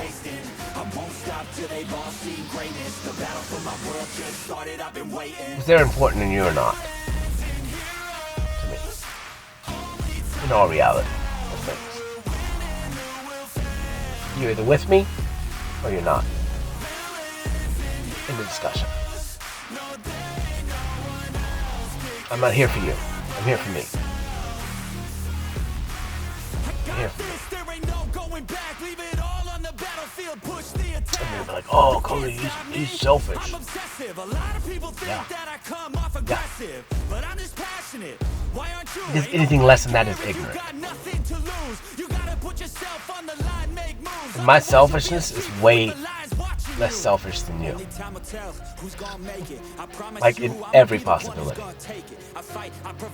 In every existence. What we got here? Is this a skunk? Let's see what we got here. He looked like a skunk to me, bro. Yeah, it's a skunk. It's big. Can't see him though. Window. Yeah, I think it's a skunk. I think I skunk sprayed last night. I smelled it a little bit for a minute in my bedroom. I don't know, man. Today was fire, bro. Every day is so fun. So I painted this video last night, man, and I had a blast, bro. You know, a lot of it, like I said, so when you start this journey, like a lot of it's going to be exiting out, making space for new. But in order to do that, you have to get rid of. You have to overcome. You have to reevaluate for one last time. You have to live in, feel the experience. And that's where my talks come in. Like, you can't overcome something if you don't fucking live it again. And if you don't make it real. If you don't have real emotions. Because there's real emotions in those time signatures that you've gone through. And so in order to overcome those, you have to face them again. Like, there's no other possible way. You can't just keep picking up the rug and putting more dirt under the rug. At some point, there's going to be a fucking huge ramp in the rug, and someone's going to trip on it and fall, and the person that tripped on it, it's going to be you. Because you underestimated the amount of shit that you hid under the fucking rug. You didn't want to deal with it. And so, who knows what happens when you trip, you fall, you hit your head, who knows. But, and it sucks, I gotta be careful about what I talk about, but, because the craziest thing about what I speak is, and this is how strong you are. This is literally how strong you are. The way that you perceive my talks, the way that you perceive what I say, it will come true based on your perception. Because your power is so fucking great that the things that you create in your head have to become reality. Because what you give your time, what you give your attention, and what you give your focus to have to be. If you think you're not going to get the job, you ain't going to get it. If you think she's going to cheat on you, she's probably fucking going to cheat on you. If you think you can't resist, you won't be able to. And so everything plays out exactly the way you give your time, attention, and focus to that thought, to that imagination, to that scenario, to that story, to that movie, to the thing that you keep going and replaying over and over and over again. Yeah, it will be that until you choose to accept something different. Maybe Cody is a good guy. Maybe Cody can love me. Maybe Cody can treat me. And it's not even about that. It's about you. Maybe I can accept love. Maybe I'm worth something. Huh? Maybe I'm good enough. Maybe she's not gonna reject me. Maybe she does love me. Maybe she's just scared. Maybe this, maybe that. You never know if you don't do it. But you got to be confident in whatever it is that you do. Whatever it is. I talked to a kid, and I was telling him, because we were just talking about, like, assertiveness and shit like that. Just being confident in yourself. And like I said, a lot of this journey, like, you start to become aware. And the moment that you start to become aware, that's where this idea of selfishness comes on. Because you have to start to perceive everything that you do, and the way everything is acting around you. The way that everything is acting out around you. Everything is flowing around you. And you have to be aware of this, because this is knowledge that you need. You need to know which direction the wind is blowing. You need to know the direction that the sun is standing. Because when you walk through a garden, you need to know and perceive how everything in that garden is acting. What is everything in that garden facing? Is it facing you? Or is it reaching to the sun? And that's just a little concept that you'll figure it out. You'll understand the correlation there in a second. And then what is looking towards what? What's needing something from what? You know, it's like, it would be like this. Say you're in a field, but there's a river to the left, and the sun's up. The sun's whatever. But if you look hard enough, you're going to understand that trees are going to be leaning towards where they can get the most sun, right? But they're also, the root systems are going to be growing towards the water. And so you're going to start to understand, like, what things need more than others. So some trees, they have enough water sources. Maybe they're doing this. You know, maybe they're fine. Or maybe there's a creek this direction and the sun's going up in this area based in this timeline. And, or you can see which direction, yeah, literally, like, you can watch trees battle for sunlight.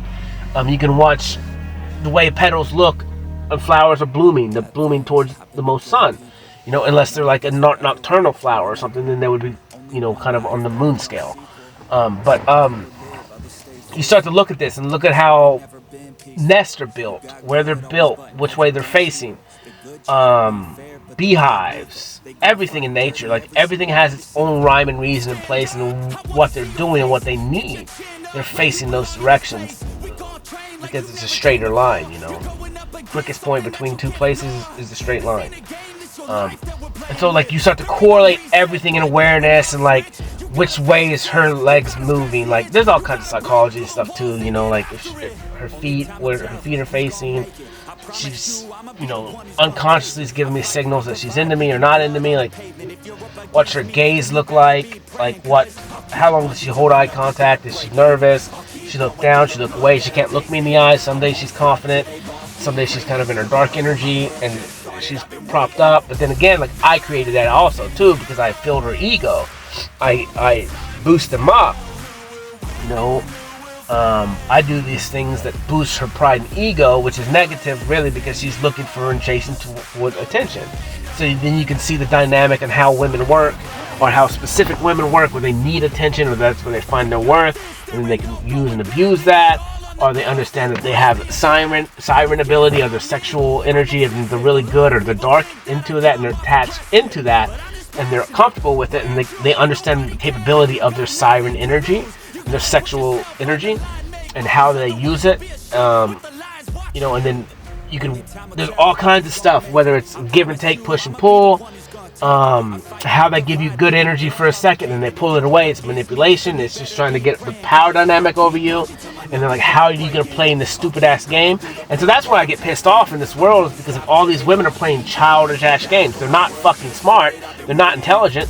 They're just using low level entity understanding of the root chakra, which is the lowest, based on sexual desires and lust, pride and ego.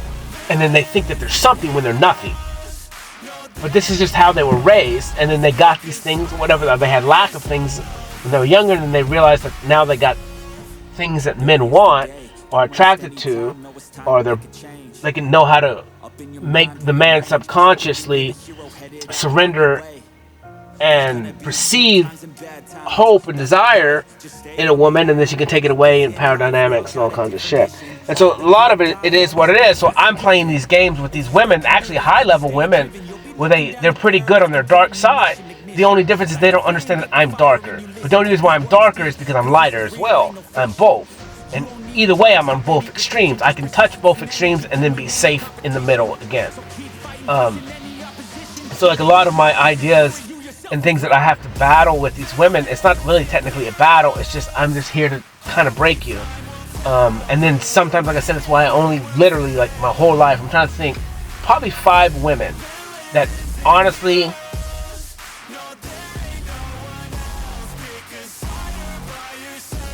I ever wanted anything from them. And they were probably, man, that sucks.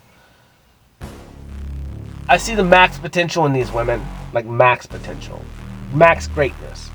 But everyone has max greatness, so everyone has it. But like I said, I get infatuated with the trauma, because the trauma that they have means that they're wearing a mask. And depending on how good their mask is, that's what I'm attracted to technically. Because the better their mask is, the stronger that they are max potentially.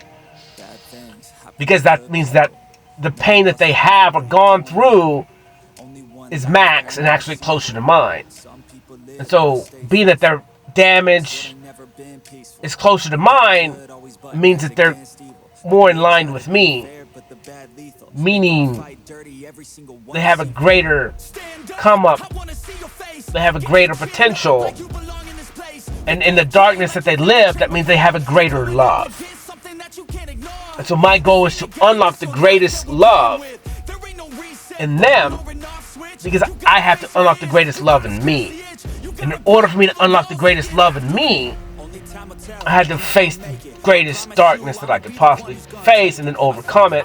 And then if I could be there to show them the love that I unlocked, and they know that they can unlock that same love too. And how much they can overcome, and then how much stronger of a human they can be, which is way above the rest of humanity. There's no comparison. And so, you know, I get stuck in that loop where it's like, why now it's different, but before it was way more hurtful for me. And now I've gone through so much on my own that it doesn't mean it doesn't hurt. Because it does. But not in the old way it hurt. Because now I perceive it, because I trust me, I trust who I am, I love myself, that any negativeness that comes to me, or I get rejected or whatever, like, it's first off, it's protection. Second off, it's not inadequacies in me. Maybe I don't have like whatever this or that, whatever their little checklist is. But like, I look at it, it's like, it's not me. I know who I am. I know whom I can be for you. And it's not that, it's whom I want to be for you. I want to give you love. I want to give you time. I want to give you attention, but I only want to give it to one, technically. And I battle this because my lust and sexual desires, and the fact that my weakness is women. It just is. I cannot explain it. It's just always been, because that's what I lost day one, was my mother. That unconditional love, or that external validation, or that the one person that's supposed to be in my fucking corner is not, because she gave me up. And that's just, like I said, a childlike idea that puts real stains and has real repercussions, and it's always there. But now I just, even though the stain is always there on me, it's not really a reality anymore, because it's like, now I'm standing in me, understanding I get to choose the way I perceive things. So I get to choose what's true for me. And I can just say that shit's not true, technically. And if I just live in it, then it is the past, and where I'm just going, well, in the future, I can overcome those things. So whatever it is technically that I'm creating, like a lie in my perception, because it was true at some point, I get to choose that. And so now I look at it with like rejection and all that shit, like, it don't fucking matter. It doesn't affect me, technically. Like, I want you. Yeah, I want you. Fine. I want to have fun with you. I want to learn about you. I want to play with you. I want to give you time, attention, and focus. Like, I want you. But I don't want you if you don't want me. Because that's fucking pointless. Because I'm not here to like get abused and shit, because you're not fixed. Like, I'll take some of your shit, but I'm not going to take all of it. And you're not going to be negative the rest of your life. It's just not going to happen, or you can't be with me. Like, you don't have a choice. Like, I want you. I don't want to change you technically. I love you exactly the way you are. But at the same time, you're better than this. Like, you could be what I am. It's possible. It just takes literally time, attention, and focus. It's not that difficult. And then I'll hold your hand through it. You can cry on me. Like, that's the point of me. I want to do that for one other person, or with one other person. I gotta grow too, and hopefully you hold me and make me feel vulnerable in scenarios that I can't be vulnerable even to myself. Right? Like, that's the part of having a partner, like battle buddy. You bleed, they bleed. Well, I'm bleeding, you can stop the bleeding for me, because maybe I can't reach that area. Checking for ticks. I can't get a tick back there. My arm, I can barely hug myself, like literally. I can barely reach my shoulder blades. It's just always been that way. And then when I work out, it gets even worse. And so that's what we gotta do for each other. Like, that's the point of me. That's what I want, just one. technically. And I don't know, like I said, maybe there's an idea why I have more, but to me, like, it kind of feels shitty about it. And so the whole point is, to me, actually, it's almost like I'm in a race right now. It's like, who is it gonna be? Because the whole point of that is, who is it gonna be? Because whoever gets here first, all the rest won't have a chance anymore. And so it kind of sucks because if I was to be different and say, well, whoever gets here first doesn't really matter because I'm gonna have multiple, that's kind of shitty. It's shitty to me because I look at it this way, where then it's like the first person who gets here, then I'm gonna neglect her in the future and go to another woman. That's ignorant as shit to me.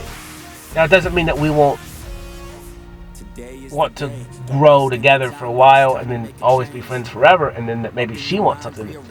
If that avenue comes up, then that avenue comes up. It's not good, it's not bad. But as far as me walking through life wanting to split time between people, it doesn't make sense to me. Like, it really doesn't make sense to me because nothing good can come from it. Like, it's so funny. Like, yeah, I do watch TikToks and stuff, and it's so funny because, like, there's this thing that popped up, and it was like me and my husband decided to have an open relationship, ultimately ended in divorce. And I was like, that's the idea that I've been creating scenarios in my head about, because the idea of an open relationship makes sense to me. It really does. It seems fun. I actually think if you're mature about it, it could work out for a while, for a time. But in the long run, it's almost impossible unless you're both completely healed and you separate sex from everything else that you have. And so that's where, in my idea, I could perceive it differently. Where I could go have sex with someone and then leave and go home, and it was just the act of sex. But only, like I said, only two people that were confident in themselves and loved themselves and loved their partner completely, unconditionally, and you guys had rules and regulations on that, like, but strict rules and regulations that you could not waver from. Because the moment that you waver from a rule and regulation that two people combined together created, if one person wavers in the rule, then that's disrespect, and that pretty much you're just set to a path of fire. Like, it's not going to end up well. And so that's where you got to have complete trust in each other, because you're trusting yourself. Because the version of you that's standing in front of you should be your mirror, is your mirror. And then I don't want to hurt me, and you're my mirror, so I don't want to hurt you. So if I waver from the rules and regulations that I set up, or we set up, then I'm technically disrespecting myself and putting myself, hanging myself out to dry, disrespecting myself, and that's shitty. And so, whatever. And that's where it's like, I think the possibility of things is infinite, like, especially if you're an imaginary person like me. Plus, the idea of intimacy is so great. Like, there's so many things that is true intimacy that we don't perceive it right now in this world. And the act of creating with someone is the most intimate thing you can do in the world. If you're truly creating, surrendering. And like I said, every day I'm getting better at surrendering more and more to myself and my creations, acting weirder and weirder and weirder, and being more loose and giving more and more to me. And so, I just love creating, dude. Like, me and this girl created some art, like, in the concept. Like, it was real quick. And hopefully me and her will be creating some more in the future. Because, like, she's fire to me, dude. And she's like, she's just cool because, like, she's not like any of the women that I hang out with or deal with. Damn, she's way cooler. And she still has all the woman qualities. The only difference is she's almost like she trusts me. Well, all the other women are more,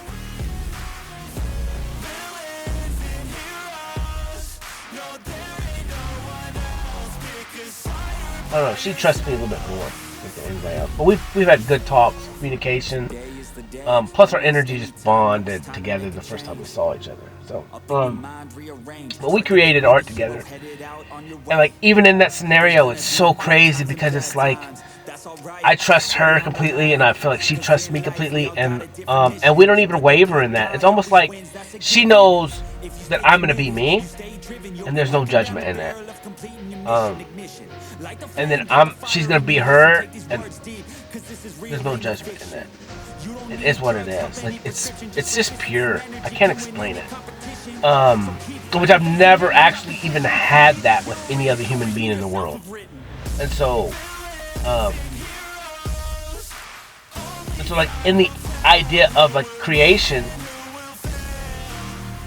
like we were creating those other people there, but if it was just me and her, it'd be even crazier because there's no external any influence or any ideas, and so we could both truly be free in that. And it's so crazy because like just the way that we created together real quick, I did it my way, she did it her way. There was no this or that, and I said you could do this if you wanted to, and she did what she. It was just beautiful. And so I look at that concept in everything that I do, where it's like I'm gonna do me. I'm not gonna ask you fucking questions on how I should do something. Why? My body intuitively knows the way I'm gonna do it. I'm gonna trust that, and I'm gonna do it my way. You could look at me weird, you could smirk at me, whatever, think I'm stupid, call me a name. It don't fucking matter, because I don't care. Because if I do it your way, and I go against me, then that literally only hurts one person, me. I'm not in the business of hurting myself. It makes zero sense. And so, as time goes on, I'm getting better because I used to be in the business of hurting myself. I lived that way for 35 years. I hurt myself for everybody else. Ignorant, stupid, wasteful. Now, good came from it. Ideas, experiences. But I'm not going to continue to do that because it was negative to me. And that is what's weird, is like having to understand that there's a totality of things, and then understand that there's another set of rules and regulations and the way that things work based on human ideas. And then so when I speak about things, it's almost like I have to speak about multiple different realities and rules and regulations depending on what it is that I'm technically talking about and whom's going to perceive it for what. And that is cool, because then when I think about things for myself, ultimately I can speak at a higher level of understanding. And then when I speak on things in a lower level of understanding, it's like I gotta dumb myself down.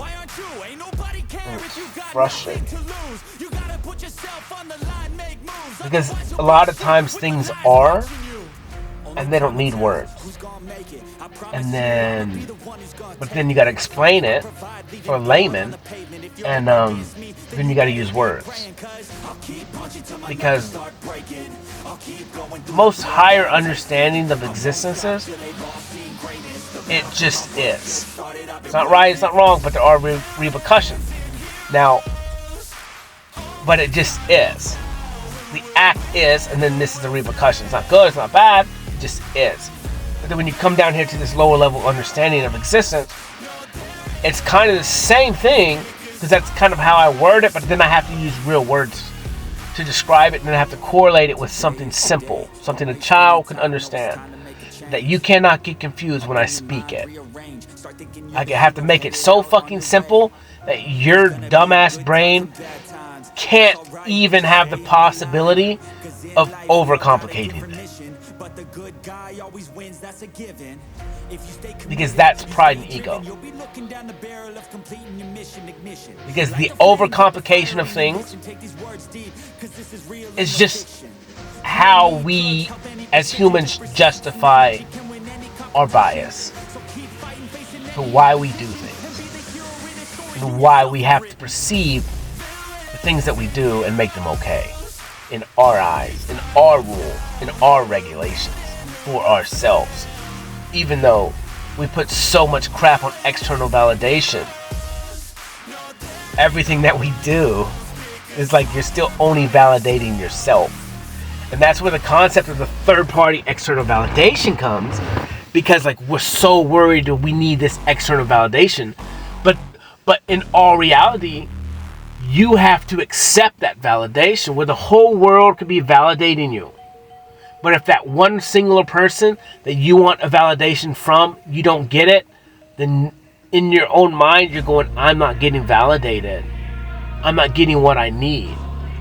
And so then you pout and you're sad. Oh, she doesn't love me. She doesn't do this. She doesn't return my texts. She doesn't return my calls. Blah, blah, blah. When it's like, you don't need her validation anyways. Like, who is she to validate you? She's nothing. She has no legal right to validate you. And she's not in control of your perception. Her perception is based on her life, on her rules, on her need for external validation, and whom she wants that validation from. And then what's so funny is we put a status on these external people and we inflate them, and we think that because it's all wrapped up in this ranking system, that if the whole world validates me and I see the whole world as a 3, I don't give a fuck. But then I look at this one girl that's attractive or this, and I think she's a 10. So if she validates me externally as a 10, then now I'm a 10 because I just got validated by a 10. And then, but it's just a fucking huge trap, because you're trapped in this world of external validation and this ranking system that doesn't fucking matter. Because there's no key to make everything equal, where the validating system or the ranking system is equal or right or wrong. Like, it's nothing. It's dumb. It's ignorant. It's stupid. Anyone who validates or ranks any human being, technically, I say I'm number 1, but I am number 1. I'm the first. It's not a ranking system. I'm the first. 1, 2, 3, 4, 5. I'm the first. It's not a ranking system. It's just first. And what's funny is technically we're all equal. Like, we're all at the same time.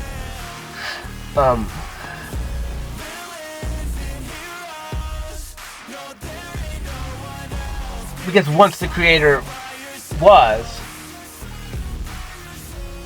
started this venture, and even before he started the venture, even before the idea of creating this was what it was,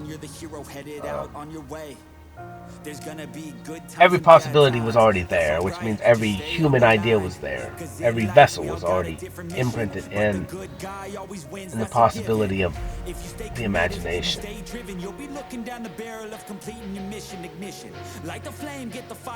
So maybe we just put it like I was the first creative. I was the first external.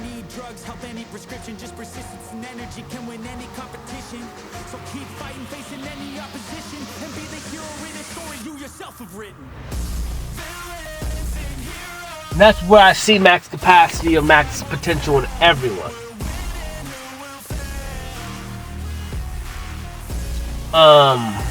Wait, like I said, it is technically possible.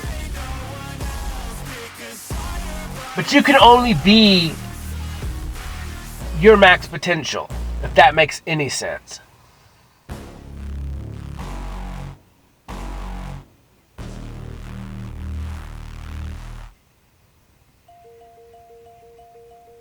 Well, it's kind of like you could be anything.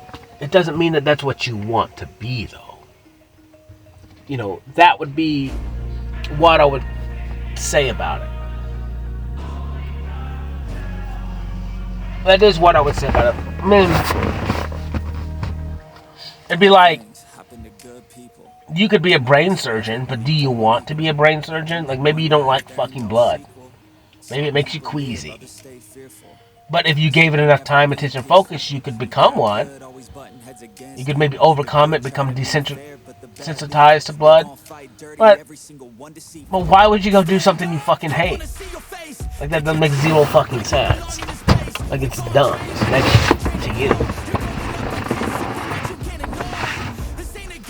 It makes zero sense. So that's where it's like you can be max potential, but like of anything, but it's like, what do you want to do? What do you want to be? Who do you want to become? What do you want to give your time, attention, and focus to? And if you don't want to do it, then don't. That's pointless to you. Like, it's only negative. It only hurts you. If you're not doing what you love. If you're not who you want to, who you love. And so the more that you resist that because of some external idea of whom you're supposed to be based on anyone, and you're living somebody else's life, or you're living somebody else's dream, like, that's just pointless. That's nothing but misery. And it's self-inflicted misery and chosen by you. And so you have no one to blame but yourself. No one to blame but yourself. So if you want someone, go get them. It may not work out the way you perceive it. There's always the possibility of that. But, because there's free will. And that's where free will is so crazy too, you know? Because then you have to go and you can't manipulate, you can't lie. You have to tell the fucking truth. All of it. And just accept what it is. Because you're never going to heal from that. So, like, if you don't ever tell someone the truth completely on everything, that's why you only want one person. That's why I only want one person, because it's only possible for me to give one person enough time, attention, and focus to be my highest potential. Because if I neglect that, or neglect them, or I don't give them all the time, attention, and focus that I possibly have, then I won't get the same results. Like, it's not... I'm trying to think how to explain it. Like, I need someone with me to help me grow. I need, like I said, you need that steady person. And so it's like a game. You go through a level with a partner. And then you go to the next level, next level, next level. You do that for 20 levels, and then one of you decides you don't want to play with that partner no more. Now you both have to go play level 21, maybe. But now level 21 is going to be more difficult because now you got to start with a new partner that you know nothing about, and then you got to do what you did from level 1 to 20, but on a 21 level. That's more difficult and hard now. And you know, so that's the way I perceive it.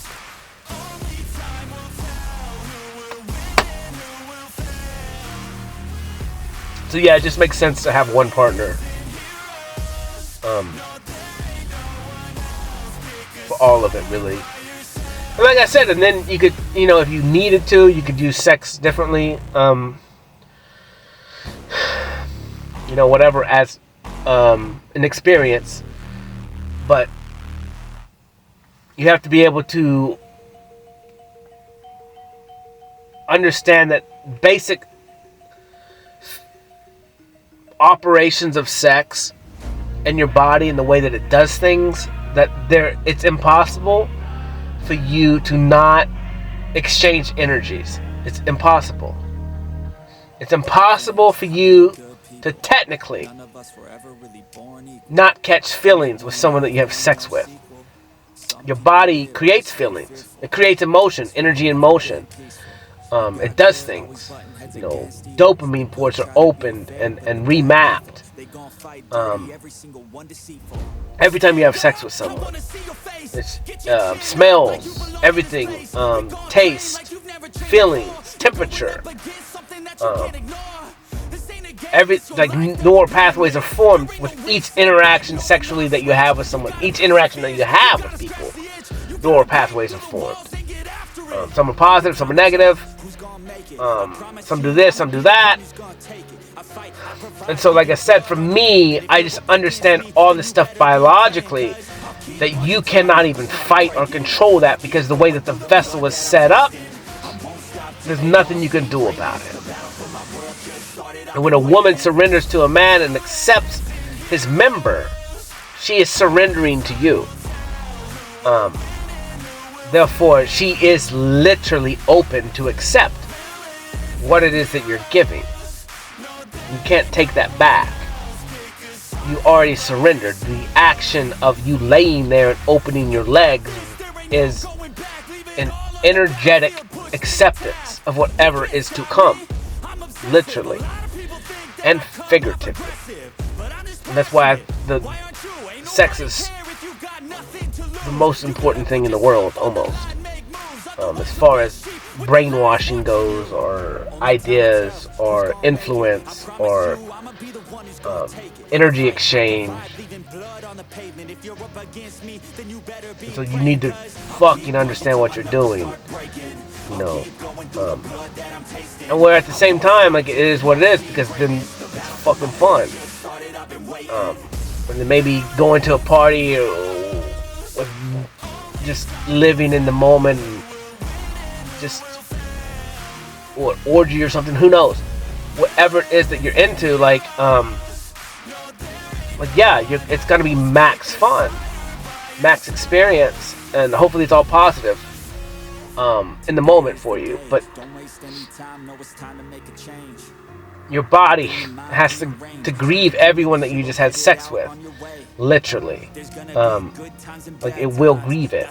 There's negativeness that actually comes after you get done, because the ties that you created, the energy exchanges that you created, now you're getting torn away from them, unless you continue to do those acts. Like, you will yearn for them.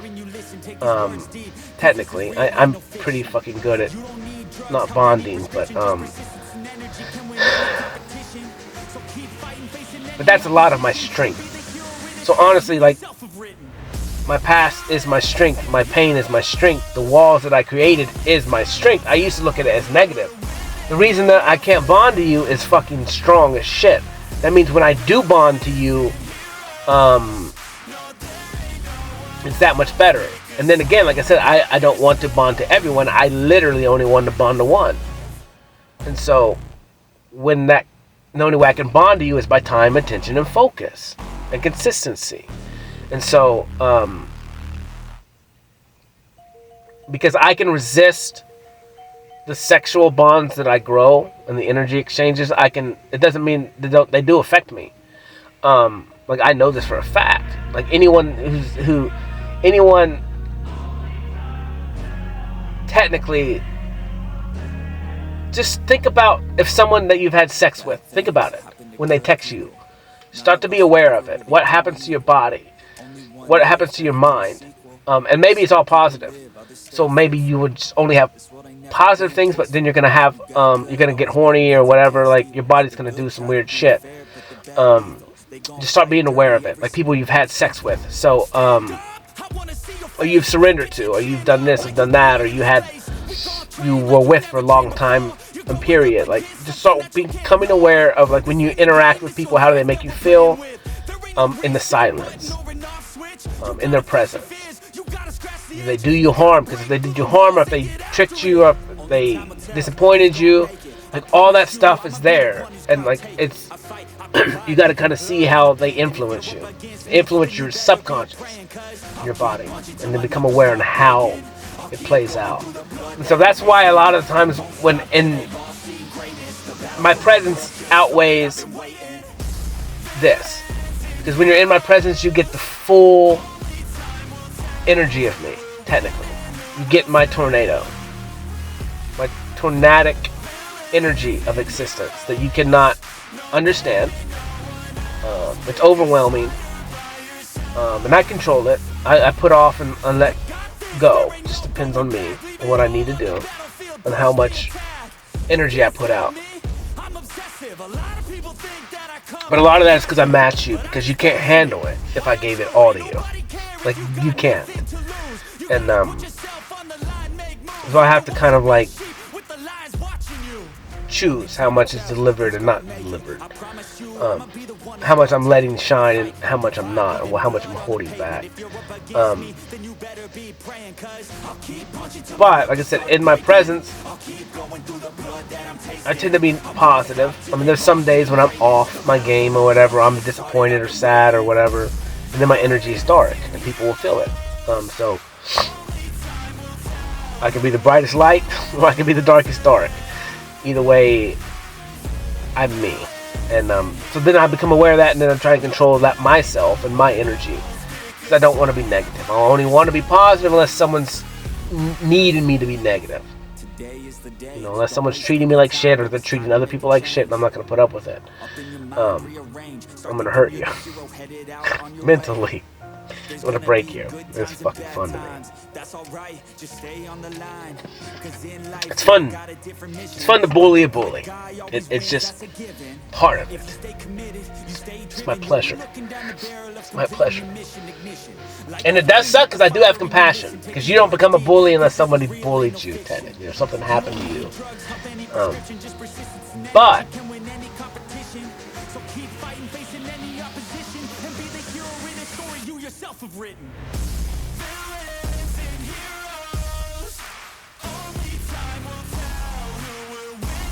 yeah, so that's why I do what I do. That's why I do it the way I do. That's why I come in as less than. That's why I give. That's why I love. That's why I be my true authentic self a lot of times. Well, I'm always my true authentic self because I'm everything. But then I be positive for a while, for a time. And then, like I said, then when that person changes or flips up and shows me their true intentions and their true side, that's when I'll bully you back. Or when you can't manage your emotions and your emotions affect fucking everyone. That's why narcissists, I'm triggered by them so much, is because I have the same things that they have. And I was that in the past. Well, I didn't have good hold on my emotions. Mine just looked negative. And then I would retreat into the darkness by myself to deal with my negative emotions. But like I said, sometimes, you know, family events and all this shit, like I would have to go to those, and then I would be negative because I felt obligated to go, and so I couldn't retreat and take care of my own emotions on my own because I couldn't manage my emotions before. So like any human being, this is why I have like zero tolerance for people who can't manage their emotions. I don't have zero tolerance, but that's why I judge them so harshly. It's because I fixed the fact that I couldn't manage mine, and I fixed it. Well, now I can manage mine. And so for me, that's why I come in and I give them grace in the beginning. I try and show them the right way. I try and be love. I try and be compassion. But then at a point when I start watching, because I have to give them the benefit of the doubt, and I have to watch and see their influence on other people and how it affects other people that are underneath their wing. Because as a leader, you have to be held to a higher standard. I don't give a fuck how you got that job. You need to be better. You need to be an example. You need to be love in the fucking discussion. And so, like, if you can't manage your emotions, and now you present that shit in front of me, well, there's been some places where people tell me how other people are, and I was like, I've never perceived them technically that way. They've never been negative to me in those lights. Maybe they're this or that or distant, or they would bring in energy, give me energy, and then take it away, use manipulation. I could watch their emotions. I could watch their emotions change, and then they would surrender and disappear, or they would leave. And like I said, that's why I mirror people, and that's why like I get infatuated with people, because I'm infatuated with you because you are me. And you've done what I've done. I've done everything you do already. Like I know you. I know you because I know me. So I get infatuated with it. That's why I know you can change. That's why I know you can be better. That's why I know I can help you. That's why I know I'm capable of loving you, because now I love me. And I know that it is possible for you to change. But I lived that life already. I've already gone through what you've gone through. Like, it's fucking regular. And I don't like to say I wish. But I can perceive now that if I had someone that I could trust, that went through the same shit that I went through, and they were willing to help me, I would be fucking appreciative of it if I didn't have to go through what I've gone through on my own. Even though I knew I had to go through what I went through on my own. Because I'm a stubborn bastard. Like, I'm as stubborn as a gum. Like, literally. Like, there's no one more stubborn than me. No one. Like, literally. That's why I laugh at everything. That's why I laugh at anything and everything. Because people perceive me as something. I'm way worse than you. I was literally way worse than you. And so I laugh when people are stubborn, because it's like, dude, I was way worse than you. So it's like, that's why I have compassion. Because it's like, you think you're bad. It's like, you have no fucking idea. You have no idea how bad it can be. How bad you can be. You're pretty good. You're regular. You're pretty regular. You're not that bad. You're pretty good. Positive. You're fine. Just tweak a couple things. Like, it's that fucking easy. Give yourself time, attention, and focus. That's it. That's all it takes. And just do that right now. I'm done. I holla. Love y'all. Peace.